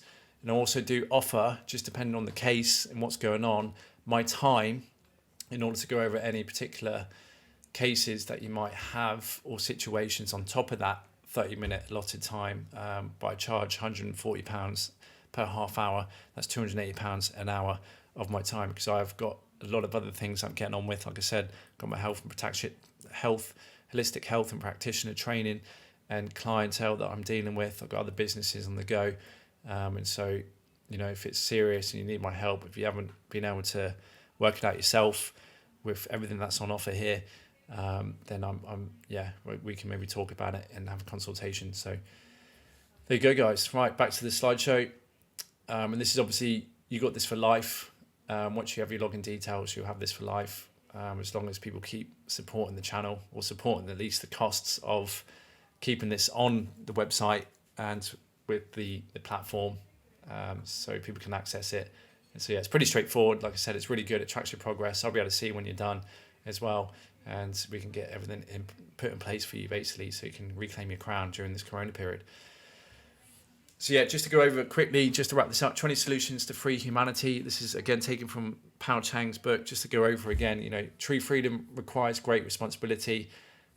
Self-explanatory. Learn how to use words wisely. That's what I go over in my course. Difference between legalese and, you know, conveying the facts and the meanings in the words, which is so very interesting study. Trust me, there will be a bit of a reboot and reprogramming that goes on in the head, like I did for a few weeks. It was kind of like coming into the awareness of the poison in the language. But it's so very liberating. So you go through these processes, just be patient with yourself. Be aware of disharmonious and disempowering music. Like I said, you know, a lot of these things you become aware of with the messages, and because words govern the body politics, we can actually manifest. People quite psychosomatic can literally, like the placebo effect, create their own illnesses and their own, and this goes on to even your own realities and the person who, you know, the person you are. So this is why it's very important to, you know, thoughts, words, deeds, be conscious of, you know, everything that you are otherwise letting into your life and what you're creating through your thoughts, words and deeds. Avoid fighting the dark forces. Stop. So, you know, no need to protest or riot or go after them angrily. Just act honourably, peaceably, and things will be respected and done within the system by the agents, who are all pretty much ignorant of this. Some of them obviously knowingly partaking in it. They're, you know, part of the secret societies and stuff, but they still have to respect our free will. So that's the bottom line, and we can exercise that. And you learn all the tools in order to do this professionally and be seen as a professional sovereign who's learned of all these things, and they'll be like, oh my God, okay. And it probably shocks them, but they know times are changing, which is why they're having to, again, like I said, countermeasure everything that's going on. So it's that yin and yang aspect again. They're only doing everything and acting so desperate as they are because they're afraid of losing control based on everyone waking up. Stop voting for treasonous politicians. You need to get out of the artificial matrix of control. Like I said, the government's run by the Shaitani. Their sole purpose is there to set up this illusion of dualism and keeping us divided and conquered. Collapse the system from within, set up your own government, manage your own papers, and then whenever you need to use them, obviously, you know, the more people that do this, it will reduce itself to the size necessary in order to sustain proper functions of commerce and transportation and public services for we the people. And so they won't be supporting dead corpses and all this corporatocracy and globalism. And we can slowly, again, like I said, withdraw a life force from it, because it can only exist if we feed it. Do not ignore the dark forces. Study God's law, natural law, which go over in the course. Like I said before, if you don't know your rights, you effectively have none. Study man's law and the legal system, tricks and traps. Stay away from all public protests. Arm yourself with knowledge of empowerment. Public protests, you're otherwise saying that you're still giving the government power to change things for you, and that you will not change things in your own life by establishing these things. So it's a disempowering act, and it doesn't get anyone anywhere. So this is the only solution, guys, is to claim back your own crown on paper, honourably and peaceably. Arm yourself with knowledge of empowerment, seek truth, stop relying on an external saviour to save you. Huge thing to take away in this presentation. Like I said before, do not rely on external saviour. We are the ones we've been waiting for. Got to get together, pull our fingers out and learn these things. A couple of months, 2 or 3 months, painful study. I know, because thinking hurts the brain, but trust me, it'll be so worth it once you're out the other end and become learned in these things and have more control, especially with what could be rolling out with more restrictions, and we'll just see how far this system goes, before inevitably it just collapses and hopefully consumes itself. But no ignoring the signs, like I said, with everything that's gone over in this presentation. Just hopefully this makes you prepared for what could potentially happen and what's to come. Stop supporting wars and crimes against humanity. Spend money wisely. Support eco-friendly business, buy organic food, support your local biodynamic organic farmers and care product makers. Claim your sovereignty and create your status. Learn how contracts work and learn your rights. Stop relying on politicians to create change. Invest in alternative energy technology. Learn to live peaceably.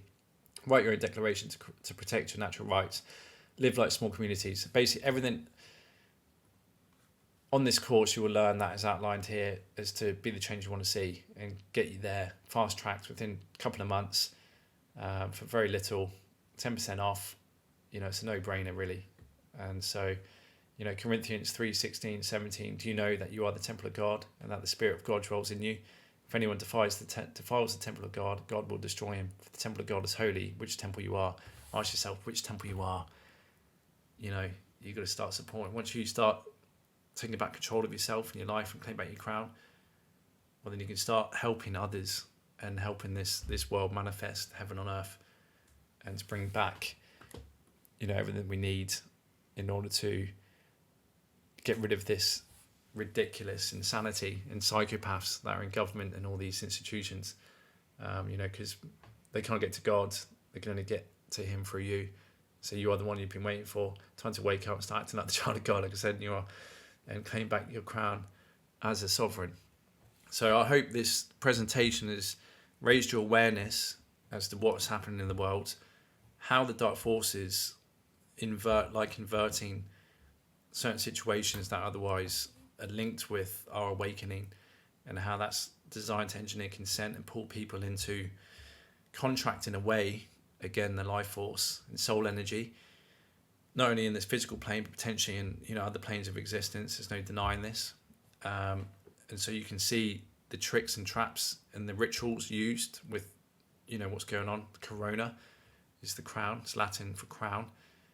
And so hopefully this will give you even more impetus to, come back on board and take action to claim back your own crown and sovereignty during this Corona period, which is so very, very important that we all do. Because if we don't and we sit on our hands and do nothing, well, then that is seen as consent, and then this system is just going to roll out on top of you, and hell would be brought on earth. Trust me, this is what they want, and it's quite clear to see if you were to assess and you had eyes and 2 brain cells shaking hands of what's happening in the world around us, that this is what's going on.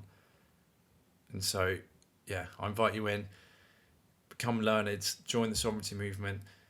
And like I said, you got my email address on the website. If you've got any more questions, then don't hesitate to get in touch. But be the change you want to see, and let's help shift this grid together, because like I said before, together we rise, divided we will fall.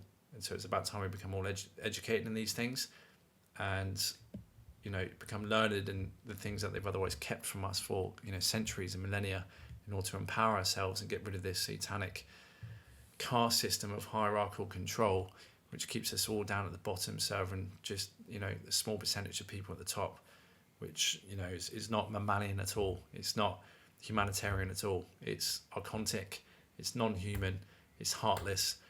So it's about time we bring back all the good qualities of what it is to be human, and have this human experience and evolve together on this planet with Mother Earth and all its wonderful creations, so we can look after it and be the custodians and guardians that God gave us in terms of inheriting what is rightfully ours. And that's not only our bodies, flesh, blood, sweat, equity, and energy, but also Mother Earth and the things that she has gifted to us, so we can all share equally.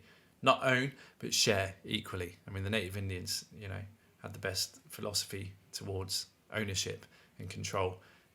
Like I said, it all exists on two-dimensional bits of paper. You can't, all these borders and contracts, treaties, trusts, etc.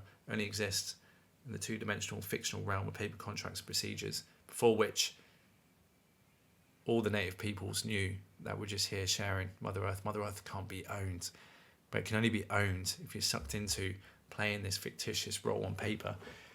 So yeah, guys, I hope that's helped raise your awareness, and feel free to share this to other people so they can maybe view it and become more aware and enlightened, as it were, into these things. Until then, obviously, thanks for watching. Thanks for your support. If you do sign on, the more of us that come into this kind of knowledge and awareness and claim back our sovereignty, the less we feed parasites, and the sooner we can bring heaven on earth. So yeah, wholeness, balance, vibrations, love, chi, and enlightenment. And as always, stay safe out there and stay sovereign. I look forward to connecting in the future if you partake in the course. Till then, ciao, amigos.